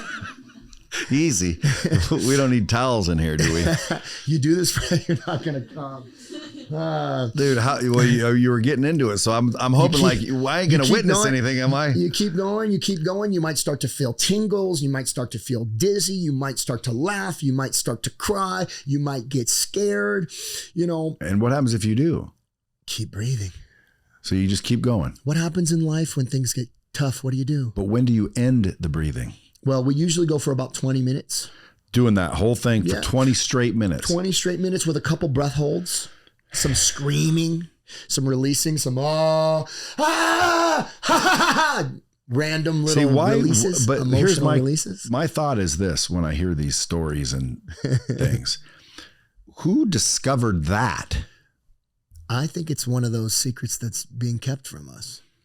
I think it's millions of years old. Oh, I know, but like for example, at some point in the world, somebody looked at a cow's nipple and said, "Hey, let me taste that white shit that's in there," because like someone had to start it. Right. Who knew to go and then scream and all this shit? Like, how did they find this formula? I don't know. I've created actually my own through years of research, mostly working with addicts, because addicts are very timid. They have a lot of pain. They have a lot of fear. They're driven by fear and protection, safety. That reptilian brain, when you're drinking and using, you are straight up in your reptilian survival brain. There's no conscious awareness. Amygdala. There you go. So but big here's stomach. what I really think. Here's what I think. I think that 1 million years ago, there was way more oxygen in our atmosphere because there was way more foliage and there was no factory production. There was no industry. And I think we were all connected through DMT, through hyperoxygenation. So all we're really doing is laying down to create an absence of carbon dioxide in our bloodstream, hyperoxygenation. We hold our breath. That takes the oxygen into your cell. And when oxygen comes from your bloodstream to your cell, you create more hydrogen. By the way, hydrogen is produced in the body when you walk barefoot, which is something we do not do anymore. So we're creating a gas exchange of hydrogen and oxygen, which taps us into source, which taps us into spirit, which is always there, always has been. And maybe, just maybe, we've been blocked off from it, not by accident. Intentionally. So doing this gets you into the truth. And it's set a lot of people free. My buddy. Where do people learn this? Is that it? At Jeremy like, Jackson can I go Fitness? home and do it myself? You could, or just call me and I'll take you through one. But I mean, like you just said, big belly, big chest, and then there's big belly, big chest, exhale, inhale, exhale, swell the guts, swell the heart, because in your belly is your diaphragm, and your diaphragm locks like up. that? Yeah, as fat as you can get your belly and as high as you can get your chest. And the diaphragm holds on to trauma. We're the only animals that don't shake it off. What happened? You got dogs? Yeah, we blame ourselves and what? Yes. What happens on 4th of July when the fireworks are going off? What do your dogs do? Shit. And tremble. You know that shaking when they're nervous? Yeah. Dogs shake it off. What happens if you shoot an animal with an unclean shot and it suffers before it dies? The meat's tough, right? That's adrenaline, and that's cortisol that's going through their body. It makes the meat tough. And you ever seen a horse do the seizing thing where they go, and they stretch their mouth open and they wiggle and they jiggle? Elk, after it gets chased by a lion, it does a crazy thing and it kicks and it shakes off. It literally releases its cortisol and adrenaline because it's not good for you. And we hold on to it, and it becomes a fuel source for us. We actually don't know how to operate outside of fear. How often would you recommend someone do this breath work? It depends on the person, man. It depends on how messed up they are. But you could do this in some way, shape, or form every day. You could do it for 2 minutes just to reconnect. You can do 45-minute long ones where you go to other dimensions. You could see past lives. I mean, you can maybe it's teleport, just astral project. But maybe it's just like you're releasing a chemical. Like you know, when you breathe heavy, you get a little bit dizzy. Yeah. Most people stop because they don't like the dizzy. So you just keep going even though you're dizzy? Well, what happens in life when you want to stop because it gets uncomfortable? Do you sit down? Is discomfort and pain negotiable in life? It's required for growth. It's required for the breakthrough. How you do anything is how you do everything. So many people, they lay down and like, see, I don't agree with that. I always tell people like, dude, I don't play basketball very well, but I fuck like a porn star. Well, I don't play basketball either. Well, there you go. Then how you do one thing is how you do everything. Well, if you went to play basketball all the time and you played half-assed, that'd be different. You just not doing it. You mean if I play basketball half-ass, I'll probably drive my car half-ass? Right. It's like some guy said, dude, I do everything hard. I said, like everything? He's like, everything. I said, you read the newspaper hard. How do you read hard? But people, listening are going, number one, God damn it, Brad, you interrupted him when he was showing us the breath work. But that was it. You kept doing the same thing. Big belly, big chest, over and over again. So he gave you the formula if you want to try it and yourself. And a big breath hold at the end as long as you can. At the end of what, though? At the end of 20 minutes. Oh, you mean you keep doing it for 20 minutes and then, you go, what if you don't do it and you go 28 minutes? The breath is powerful. Like, it will take you places. So I've had a lot of people talk about breath work. Yeah. None of them have convinced me to do it. You're about the closest. It's like, maybe I'll try this. That's why I'm wondering, because I want to try it in private. Yeah. I don't want to freaking do it in front of everybody. So, what if I shoot my load in my pants? Are you supposed to be naked? What if? Naked helps. I'm not going to lie. Naked helps. A little stimulation. Do you do it in the first light?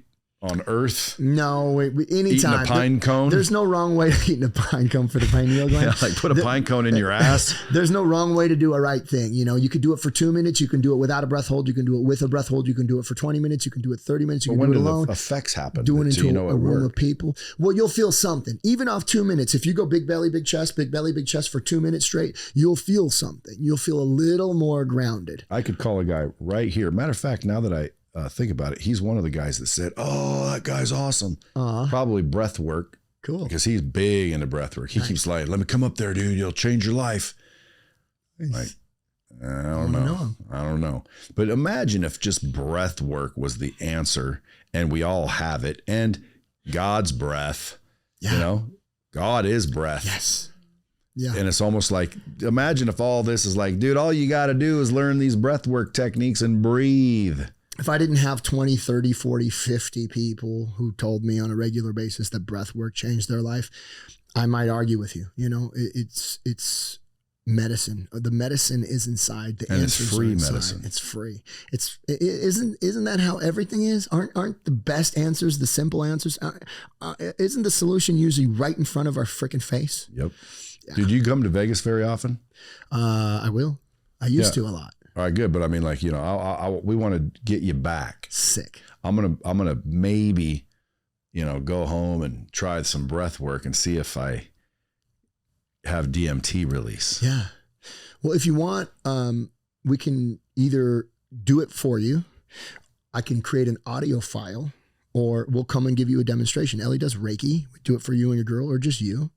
I saw this Reiki shit where this guy's going like this, and she's like going, ooh, and it's like, it's like, come on, man, it can't be real. Fuck around and find out.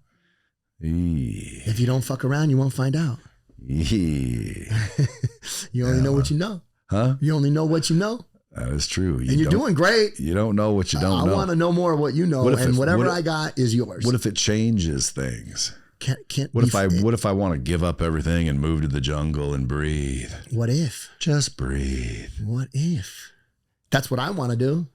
I know. Normally the hippie-ish that discover all the rules, they throw their shoes away and fucking grow beards and move out to the motherfucking jungle. I'm open to everything but attached to nothing. That's the goal, right? That is the goal. Freedom. Yeah. Nice. Well, folks, listen. Unfortunately, these can't be 9-hour podcasts, but we'll get him back. Go follow him at Jeremy Jackson Fitness on social media. DM him if you got issues that what he was talking about could solve. Go try the breath work. If anybody's got any freaking real balls or ovaries, go down or go to thebalancedman.life, thebalancedman.life, and go hang with this fucker in Costa Rica and book his entire year out. Everybody that books, tell him it's the Bomb Squad. So he says, dang, dog, I got to get back on that podcast. Brad Lea got heat. Yeah. And how can the Bomb Squad help you? How else? Definitely check out the Hulu documentary After Baywatch. It's streaming right now. Forgot about that. Yeah, who cares, right? After Baywatch, we don't even folks. care about that, man. I know, but I totally forgot about that. I love that you forgot about that. After Baywatch is something that you guys just got done filming. Yeah. It's on Hulu. September 18th, it goes international. So it's been out for a couple weeks. Go blow that up, Bomb Squad. Blow it up, man. Share it with your friends and your family. Yep. JeremyJacksonFitness.com, my online platform for holistic wellness, meditations, morning routine, how to win the day, nutrition and workouts, evening journaling processes to help people kind of find what they think is in their way so they can create a life beyond their wildest dreams, and a lot of other online support communities coming together as we speak. Right on, man. All right. Well, I appreciate you coming in, buddy. And folks, as always, until next time, keep it real.